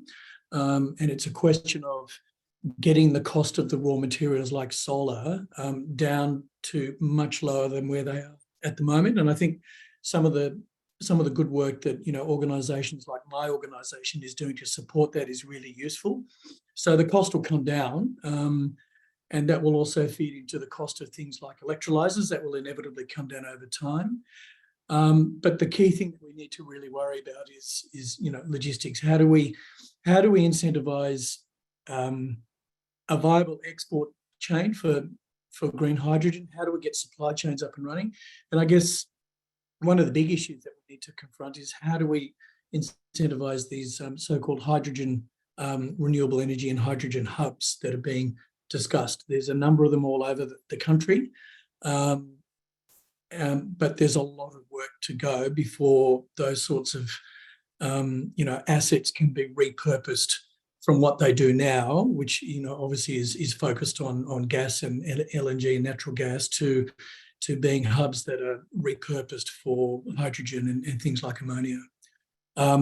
Again, if you look at jurisdictions like Europe, they're well down that path already. They have a number of quite strong policy incentives, like the projects of common interest, where there is a lot of really good work going on now to repurpose both proposed and existing infrastructure and LNG import and export ports all around Europe to take on things like green ammonia.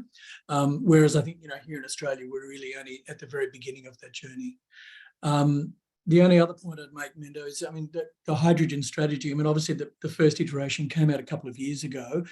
I think it's well and truly due for an update, and I think consultation is going on now to update that document. But I think for my part, it'll be very interesting to see if what we've done well to date for things like the green ammonia piece in terms of hydrogen as a chemical feedstock. I think we're doing pretty well at that. I think the hydrogen strategy talks about green hydrogen as part of the electricity generation story. We're doing pretty well at that. What I'll be interested in terms of the next iteration of that document is how some of the other end users of hydrogen, for example, heavy industry and transport, green steel, and those sorts of so-called hard to abate sectors, whether we've made or started to make progress in those areas. I suspect we have started that journey, but again, we've got a long way to go. Just rounding that part off, Cameron, so do you think the new version of the strategy should have maybe greater focus on the domestic industry, less on export, or both in parallel?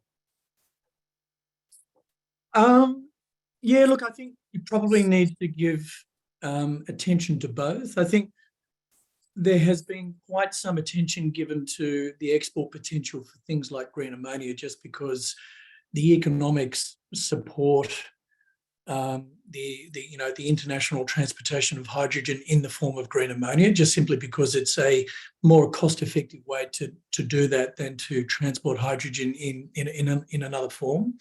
But there are obviously a great range of other uses for hydrogen that do not necessarily involve export. So yeah, I think that's part of the puzzle that this next iteration of that report needs to look at. Thanks, Cameron. Now let's turn to the topic at hand, the Inflation Reduction Act. Let's reflect on its significance and what this means for the development of hydrogen, obviously in the US, but how much of an incentive is this? And everyone says it's a game changer, and I showed the slides in terms of those attractive incentives. Is that the combination? Is that a nice suite that other countries should follow? And I want to just get some reflections from the group at large. Who would like to begin? I'm happy to start, Mendo, if you like. Go for it, Brooks, please. Yeah. Yeah, look, I think simple economics would suggest that you can either sit on the incentive or the tax side of the equation, and I think different aspects of both of those things will help different countries through certain parts of the cycle. But I think specifically anything that facilitates investment should be seen as a good thing. And the two key areas that come to mind through this are, for me, the technology cost reduction and the accelerated learnings, I think are absolutely critical to the industry, and how they can be deployed then globally. So I think this significant investment supports both the ability to produce hydrogen at a lower LCOH, and I absolutely think as a consequence of that, we'll see improved technology costs and accelerated learnings, which we can be the benefit of in Australia. And I think that's a great thing. And anything that leads to lower cost for customers, again, I'd also argue is a really great thing. Thanks, Brooks. Salah? Yeah, I will start actually from your question, whether it is a game changer or not. I think from what we are seeing and have been seeing in the market, I'm always saying that the world after the Inflation Reduction Act is completely different from what it was before it, for the hydrogen, I mean. The Inflation Reduction Act for sure has created a significant cadence for the hydrogen globally, something that we never saw before. I remember back in 2018, I was building what it was, considered as the largest hydrogen refilling station in Europe, 3 megawatt hydrogen refilling station. I remember at that time, one of the technicians at the site told me, "Salah, what do you think will be, the largest hydrogen production unit in the world in 5 years' time?" I said, okay, if we were lucky, it would be something around 30, 50 megawatt. And now we are talking about companies like Shell developing a 200 megawatt, Sinopec in China 250 megawatt. So there is a cadence has been created for the hydrogen in the last few years, but especially in the last 12 months. The Inflation Reduction Act has actually contributed significantly to this. From my perspective, there are different encouraging things, without repeating what Kahil actually went through before the panel. But what I like in the Inflation Reduction Act, is first of all the incentive, definitely, as we know, up to roughly 30% for the project's capex as investment tax credit. You can get up to $3 per kilogram as production tax credit. This is significant. The second point is simplicity, and I'm saying this because I like to compare it to what we have in Europe as well. I mean, it is very easy for you as a project developer to know exactly, to quantify exactly the investment, the support that you will get out of this. Last but not least, and I think is really a very important thing for the investors, is the fact that it establishes a longer-term energy tax credit structure. We're talking about 10 years. 10 years is enough really to give the confidence to the investors to step in and using this definitely supporting the scheme to invest and using it to push their projects out of the funnel. And Ryan, what are your thoughts on, especially that point in terms of the incentives and how they can give you that certainty over that time frame?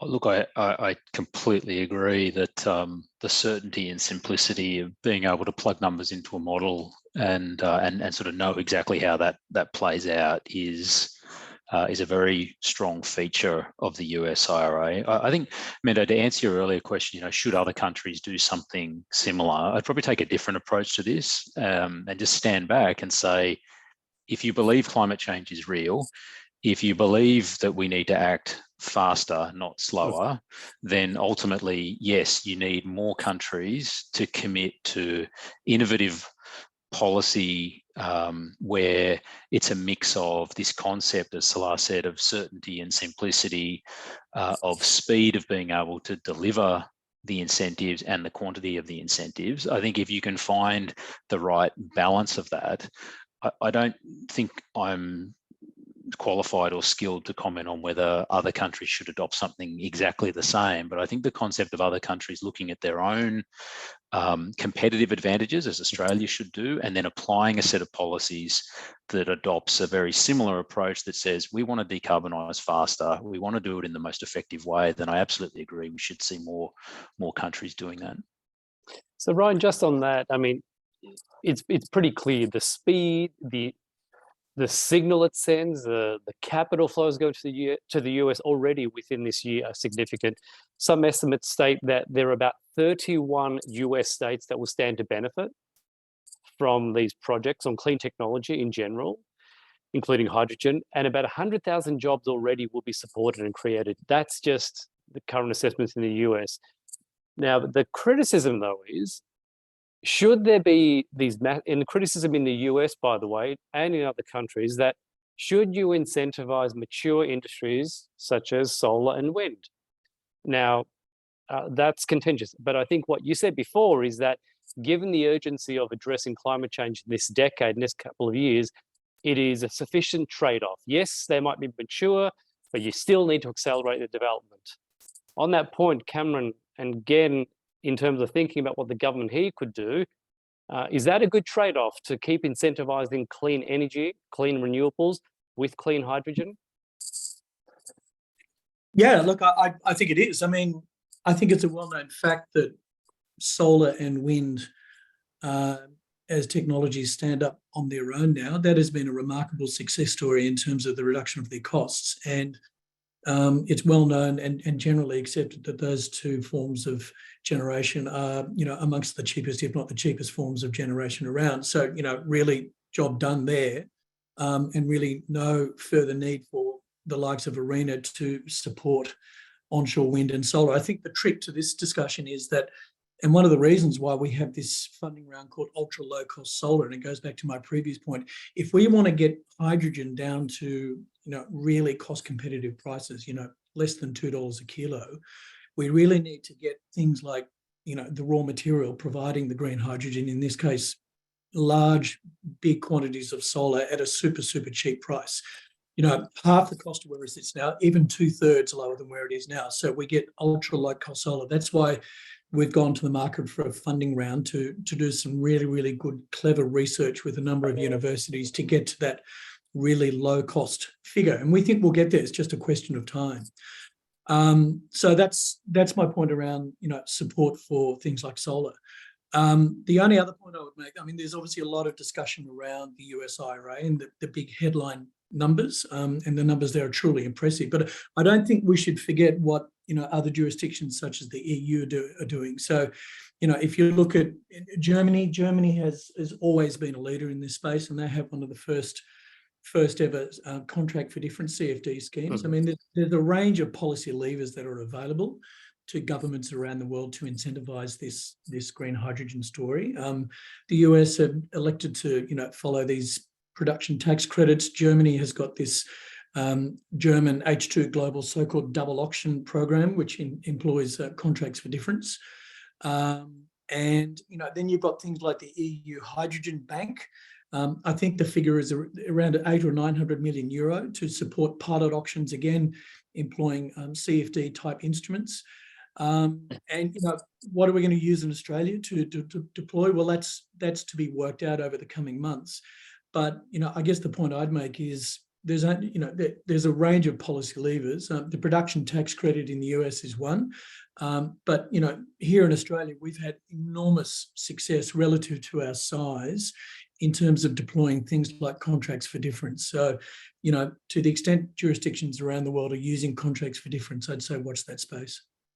So you think that's a potential solution that Australia could embrace a lot more and deploy that here, the contracts for difference? And how would they, if you were planning it, the scheme right now for Australia, how would they shape up in Australia?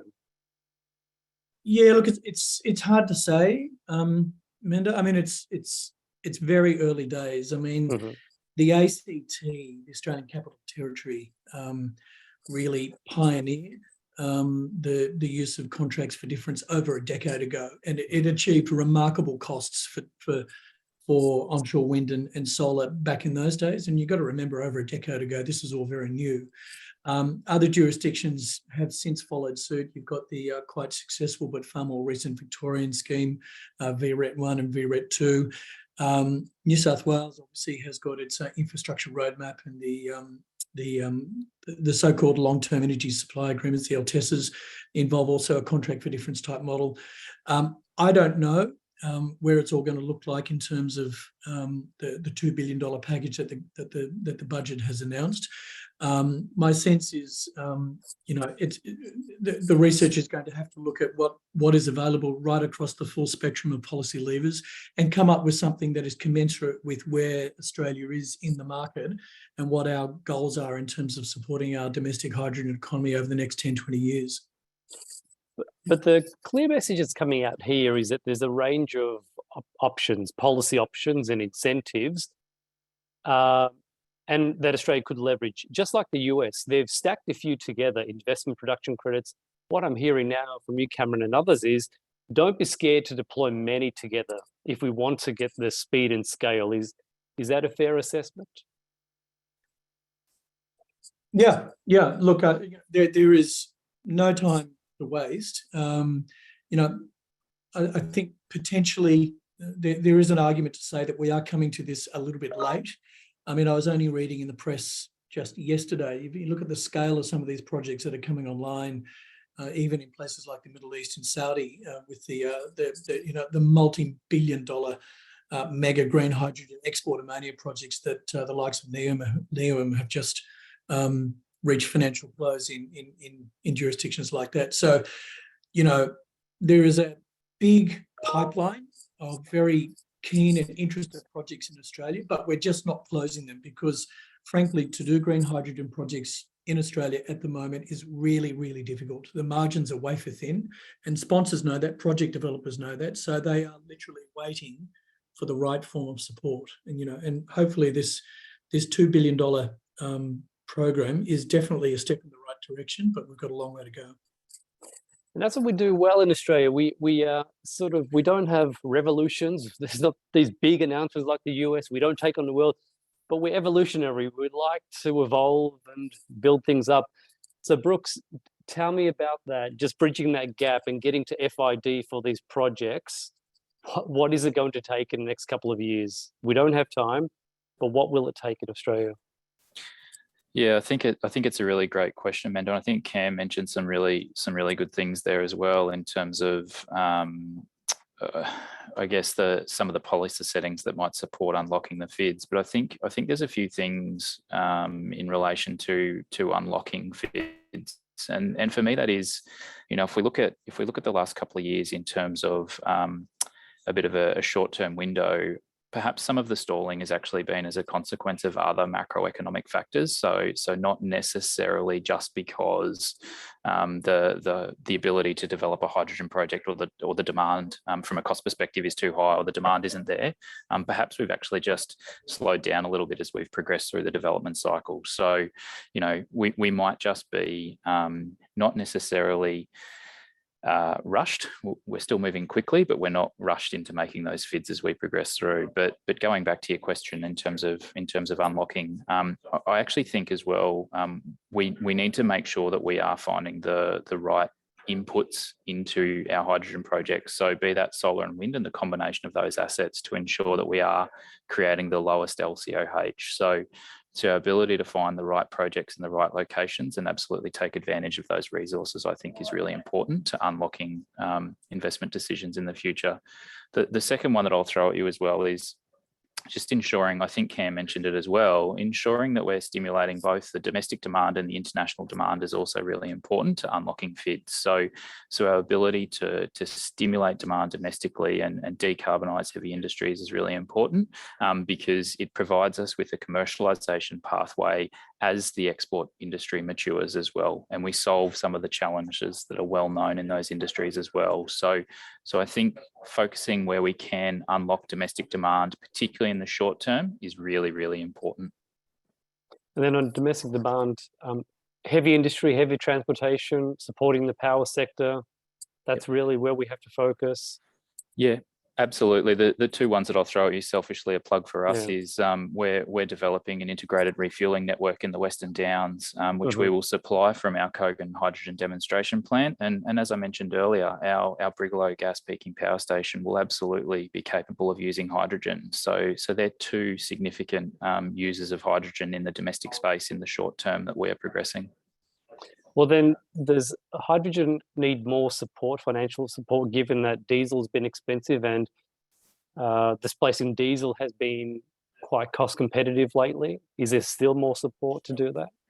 Yeah, I think there's two parts to that equation. I think some industry participants will seek support, but the other thing that I'll articulate, and this is something that we've heard from our customers, is they believe there's a competitive advantage for them pursuing renewable hydrogen as an input fuel for trucks in their business. So in terms of their participation in their industries, their ability to supply, to respond to tenders and demonstrate their decarbonisation journey, they're willing to pay a premium or at the same levelized cost of diesel in order to demonstrate that they're doing something to secure business. So I think there's two parts to that. Some industries absolutely may seek support, but others see the ability to pay a premium as being a good thing because they absolutely need to do it in order to secure their business going forward.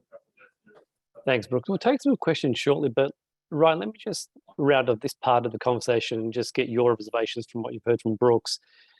And especially another theme about us having the tyranny of distance. You know, we're so far away from the world. We have the tyranny of distance internally because we have a big continent to service. But then also we are a technology taker, not usually a technology maker. What are your reflections on how we can overcome those challenges? Look, my reflections, Mendo, is you go back to the drawing board and you look at where you have competitive advantage.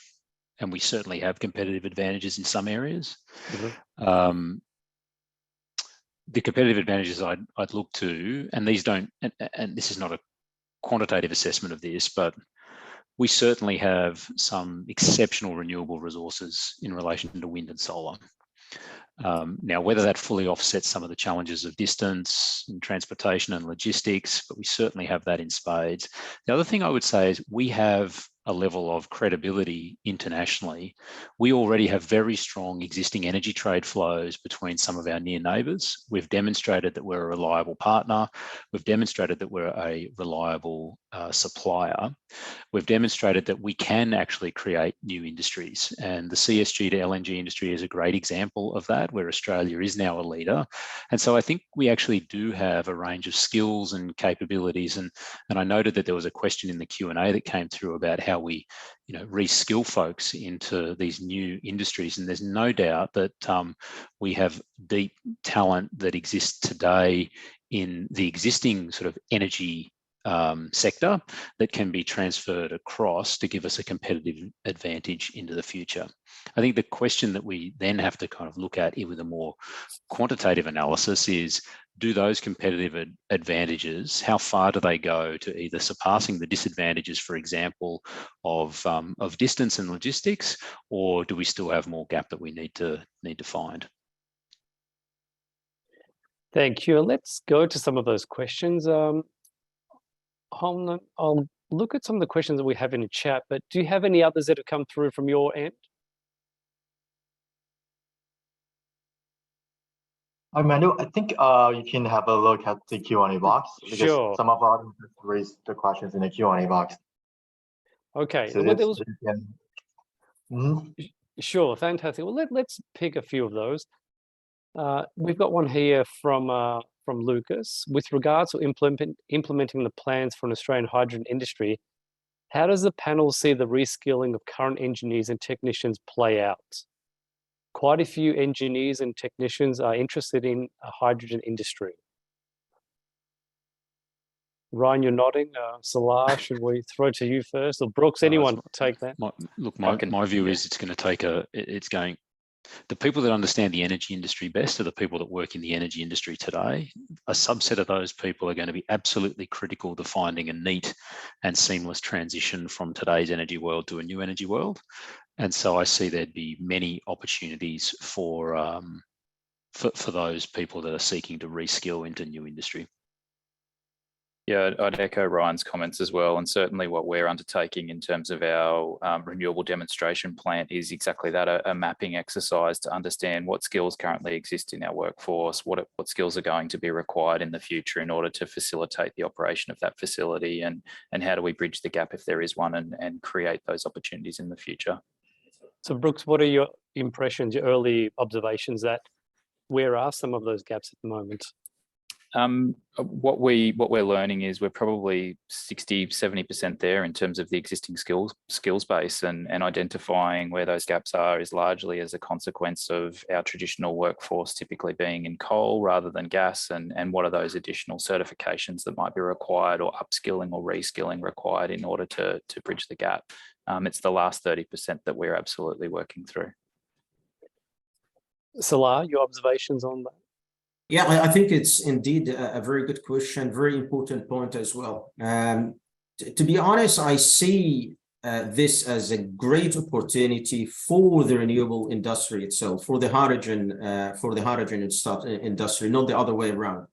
Years ago, when I moved myself, when I had my own, a transition phase, moving from the oil and the gas to the clean energy in the hydrogen in particular, something I realized in the early days that, this industry was not able to attract the right skills, let us put it this way. And this caused lots of issues in the projects that we had at that time. But now I think, seeing what is happening and what happened in this industry, I think the industry started to be very competitive, able really to attract the right skills coming from other industries, in particular the oil and the gas, where, as I see, these skills, these resources can play a significant role in accelerating the progress that we can do actually in the clean energy industry and the hydrogen in particular. Within, as a good example, within Howden chart, 2.5 years ago, when we kicked off, the idea of building this vertical, this business, we struggled really to hire. I remember in the early days, one engineer with the title of hydrogen, hydrogen technology space. We spent literally 5 months trying to find someone. But what worked for us actually very well later, that we said, no, it's not going to happen like this every time. And we adopted a position of as I mentioned, bringing the skills, the resources from, again, industries like the oil and the gas. And it doesn't really take time really to equip them with the knowledge that they need, in order to cope with what this industry actually need. I think, again, it is an opportunity, and I encourage actually everyone in the industry to adopt this approach. So is it, as you said, just transitioning those engineers from old energy to new energy, or can others get in that are separate from the energy industry? It can both, and remember, if we looked at if we can take this as an example, the hydrogen value chain. There's only very few pieces in the puzzle that we can consider as new technologies or new areas, like, for example, the electrolyzers, right? But if we looked at every other part of the puzzle on the production, we are talking about, for example, blue ammonia blue or green ammonia or methanol or so. These are existing industries, and easily we can actually find the resources that we need. Same on the transportations, pipelines, and so same on the storage. And definitely on the end use as well, with all the different industries that will be using the hydrogen to be decarbonized, like or refineries or mobility or petrochemical mining. So I find it really, really easy for these skills really to step in the vast majority, I would say 90% of across the hydrogen value chain, to step in and effectively in no time actually play a key role in this industry. And Cameron, on that point, there are announcements every week, but a couple of weeks ago, we shouldn't forget, there was the new Energy Transition Authority. And part of its remit is precisely this: to understand how we can help those communities, again, Liddell closed down, to transition, and that's the jobs and those communities to the future. How can that Energy Transition Authority with the new hydrogen plants, or the development of the new plants, sync up, and what are the main areas that need to be galvanized to make sure we can address this issue of developing skills for the future? Yeah, I think this is the so-called National Net Zero Authority. I think Net Zero Authority. Yeah. No, I agree with you. There's literally announcements every day. Look, I think it's a great initiative. It's obviously only just been announced, but that sort of authority has been considered now for many, many years, but it's great to see it actually being delivered now. I think the trick for an authority like that will be, how does it not only incentivize and support the well-known situation of all the coal workers looking for gainful employment as the coal-fired power stations gradually go offline over the coming years. But I think the trick for that authority will be, how does it also interact with the whole range of renewable and storage technologies that are being incentivized and promoted in all of the different renewable energy zones right across the country. That's the bigger piece, and obviously green hydrogen is a big part of that. So I think, on the one hand, whilst the National Net Zero Authority will have its hands probably full in the short term dealing with the closure of a number of very large and high-profile coal-fired power stations in the coming years, the bigger, longer-term piece will be, how does it also incentivize, a qualified and active and engaged workforce to really support the rollout of these renewable energy zones, which are really, gathering pace all over the country at a really, at a really quick pace.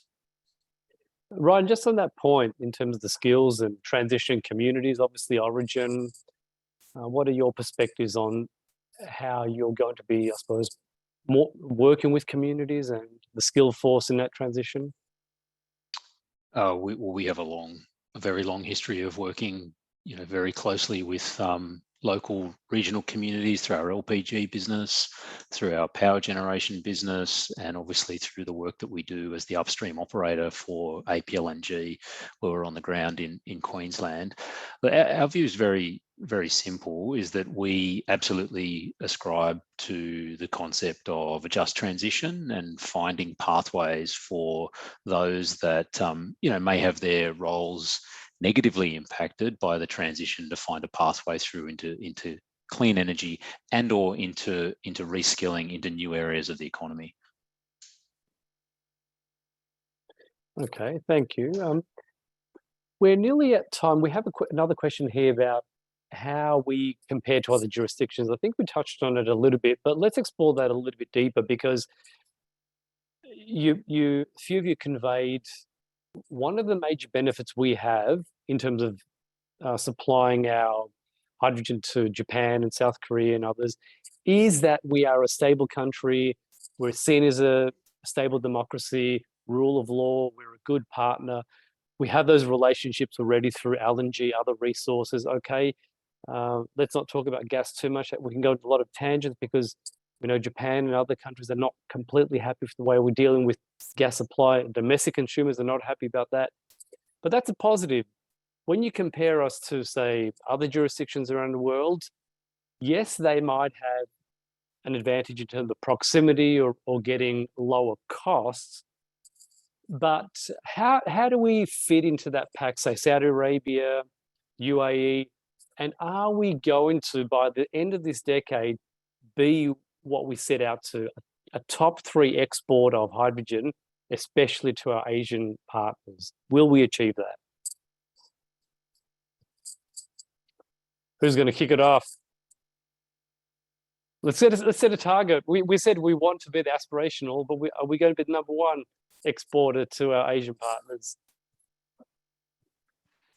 Yeah, I hope we are, Mendo, but I don't know whether we will be. But I can tell you, there's a lot of people there's a lot of people, and you only have to look at the pipeline of projects that have been announced and are at the point of progressing at whatever stage in the project lifecycle across Australia, across that project lifecycle. There's a lot of people working very hard to try and make that so. Whether that eventuates or not, I think will be a combination of a lot of factors. I would also just make the comment that I'm not qualified to comment on the categorization or the way in which another country would assess us as a supplier. And what I mean by that is, we can say, are we as price competitive as the US, the Middle East, Chile, or other sort of areas, India, China, that may produce? There'll be other things that those countries take into account when they select a when they select a supplier or they select a group of suppliers. I just don't know how much one item would be weighted against another. So in real terms, how much weighting will go to price versus reliability of supply? And I think those are questions that will become uncovered over the course of the next decade. Salah, did you have a comment about that as well? Yeah, I think I will just basically echoing what has been said. I mean, first of all, let us not forget that the opportunities for the hydrogen in the medium and long term are huge. So from our perspective, there are actually room for everyone. Definitely there is a big advantage for the first mover. And this is why we are keen to see, Australia taking, again, as I mentioned earlier, and we all mentioned earlier, that it is really very important to do the right thing to maintain this position. But, again, back to my point, we are expecting to have very larger number of key importing hydrogen markets. Europe is one place indeed, but China could be one, Korea, Asia, and in particular Japan. And I think Japan itself, represent a huge opportunity for Australia. And the good thing about the story with Japan that they decided to go, with any hydrogen, regardless the project. What I like about the hydrogen strategy in Japan, that they focus in the first place in developing the hydrogen infrastructure, regardless actually the color of the hydrogen. This indeed will help it really to prove the concept and make everything ready for the green hydrogen later, actually, for example, to come. I think this represents a good opportunity for a company like, for a country like Australia to just follow as part of the country's strategy, what's going to happen, for example, in Japan with this huge demand that we know that the country will need in the next few years. Australia has a very strong LNG gas industry, and you can make a good use of it in the early days. So there is a transition, and definitely it make it realistic really for Australia actually to follow this transition in adopting what is needed in the short and then medium and long term. Okay, thank you. Let's we hear part of the frustration is that we hear this, we talk about this, and Brooks, you said it before, it feels like in the last couple of years, just sort of the pace has slowed down a fair bit. We haven't been as committed. Now let's look to the future. Let's pick up the pace. And I want you all to reflect in closing. Okay, what does the next 3 years, forget about 5 years, what does the next 3 years look like for Australia? That is, what should we have in terms of our plan, our incentives, and our clear aspirations? You can reflect on domestic, but then also export. So what will Australia's position look like with the new suite of policies and strategy to make sure we can live up to what we said we should be for export and domestic applications? Brooks, why don't you kick it off?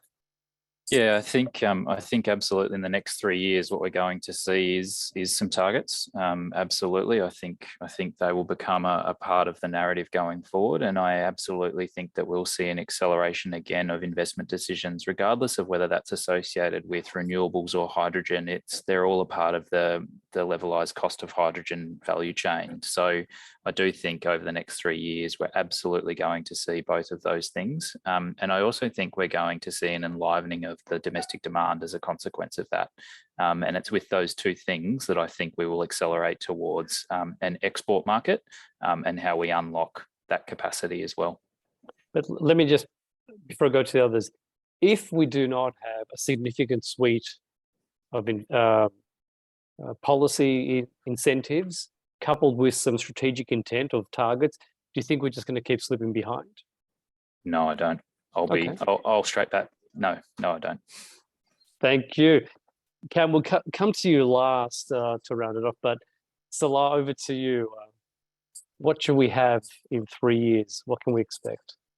Yeah, again, seeing what's happening actually in Australia, I'm very optimistic. Definitely, it's a longer journey, but again, especially the last couple of years, I know it's again, it's not up to the expectations that everybody has, but we saw some really good progress, whether in terms of the projects, the number of projects, but also in terms of number of other political actions in the country. I think this will also lead in creating more cadence for the hydrogen story in Australia. As has been mentioned, the focus, I do believe that also will be in the short term in decarbonizing the other industries as well, which is something I can't say that have been overlooked, but was not actually under the focus in the last few years.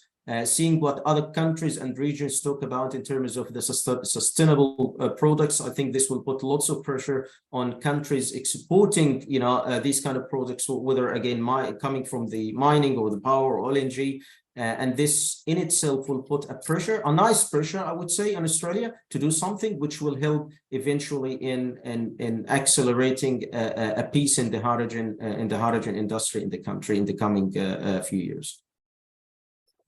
Ryan, your observations, and I remember what you said at the start of the discussion about the Inflation Reduction Act, that $2 billion, it's not as big. Maybe we need a bit more. Can you reflect on? It's a down payment. Cameron said it's a down payment. Well, Cameron reiterated the statement by the Federal Energy Minister, and I hope it is a down payment, because I think we will need further subsidisation of the industry to get it to the sort of scale that I think we all on this call hope that it would get to. My observation is 3 years is a very, very long time in hydrogen.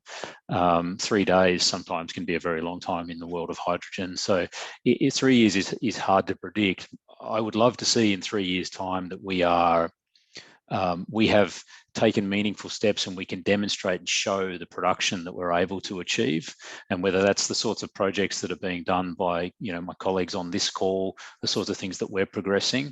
I think it would also be wonderful to see at that point a strengthening of that project pipeline, which probably means we have a smaller number of projects that are sitting in the pipeline, but those that are in there are more certain in their capacity to be able to deliver, and we have line of sight through to that. I think the other part in 3 years' time that would be really key to unlocking is really understanding the price elasticity of the customer. How willing is the customer to actually sign a long-term contract for the offtake of hydrogen? If we developed a market that's mature enough where we can enter into those agreements and give the confidence, not only on the subsidy of the supply side, but actually the confidence on the demand side that the market exists and that the projects can progress. So whilst I think 3 years is a long time, it will fly past very, very quickly. And I really hope that by that time we would see significant progress. Fantastic, thank you, Ron. Now, Cameron, over to you. We've heard a lot today, and there'll be the final observations. More projects, quicker. We need to lock in those offtake agreements to bridge the gap. Now, what more can be done for that holy grail of getting more of those offtake agreements locked in, and obviously getting projects to FID? Yep. I think they say in property markets, don't they, Mendo? Location. Well, I think in the hydrogen industry, it's offtake, isn't it? So I think, until such time as we get a nice balance between demand and supply, we need to work around the reality, at least in the short term, that sometimes for these early stage projects, offtakes are just hard to get, at least an adequate long-term and bankable offtake.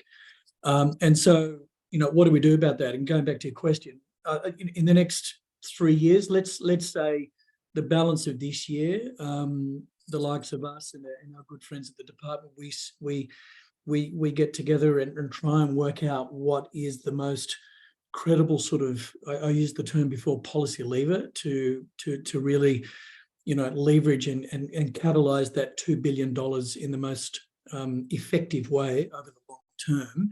And then, you know, as we move into 2024, 25, we start thinking about potential projects. And I think the intention is to be able to provide a long-term revenue support type mechanism, whether that's in the form of a US style production tax credit or a European style CFD or something in between. There's a large scale, obviously, as we move into sort of 2025 and 26. So I agree with the other panelists.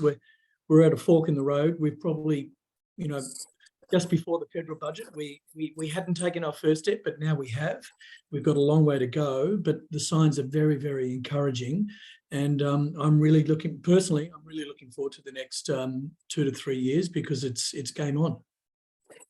Cameron, thank you so much. And I think in rounding this conversation up, you've touched on a critical observation about where Australia finds itself, that fork in the road. We do look to the Europe and the UK, but increasingly we are looking more to the United States.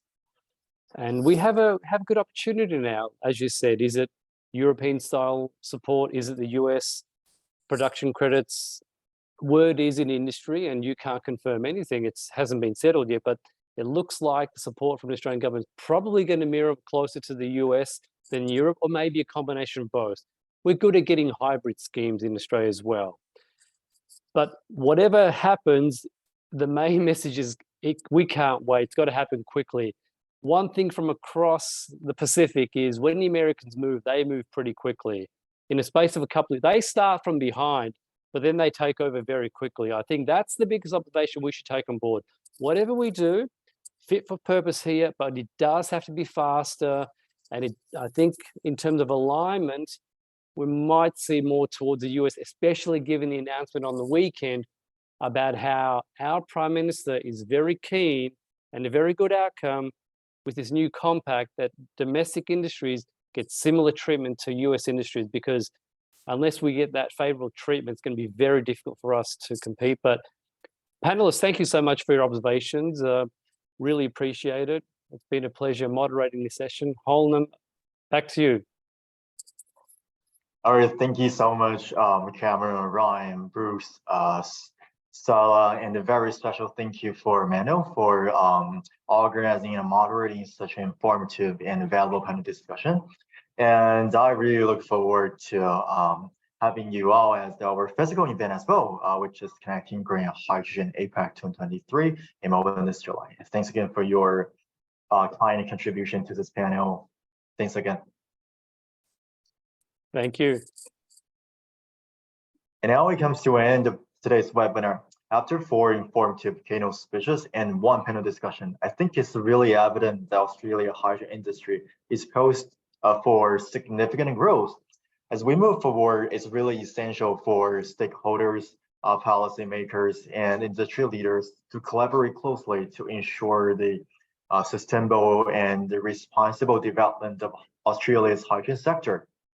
By addressing the challenges of infrastructure development, technology advancements, market demand, and the regulatory framework, we can unlock the full potential of hydrogen as clean energy resources for sure.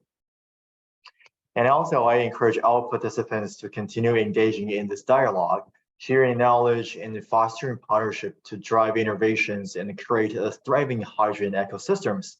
Together, we can overcome these obstacles and propel Australia towards a greener and more sustainable future. Once again, please remember, today's Impact webinar is a virtual part of our physical event, which is the largest and most influential green hydrogen conference and expo in APAC region, Connecting Green Hydrogen APAC 2023, which will take place on July 25 and July 26 in Melbourne, Australia. Please don't hesitate to attend this must-to-attend events together with C-level decision makers from all of the major stakeholders from the whole supply chains, including Osaka Gas, Origin Energy, Rio Tinto Aluminum, Sumitomo Corporation, ADCO, Engine, J-Power, Intercontinental Energy, Orica, and much more to expect. Besides our two-day event, we also have so many fruitful study events, which includes our Women in Renewable Energy program, as well as our youth program, which encourage our young experts and entrepreneurs to get involved and energize this industry. So we warmly welcome all of you guys to join our events in both exhibitions, conference, summit, and our diverse programs. And thank you all for your valuable contributions and active participation to this webinar. Let's continue our journey towards tackling new challenges facing the global hydrogen industry and making a lasting impact on the global energy transition. See you next time. Bye-bye.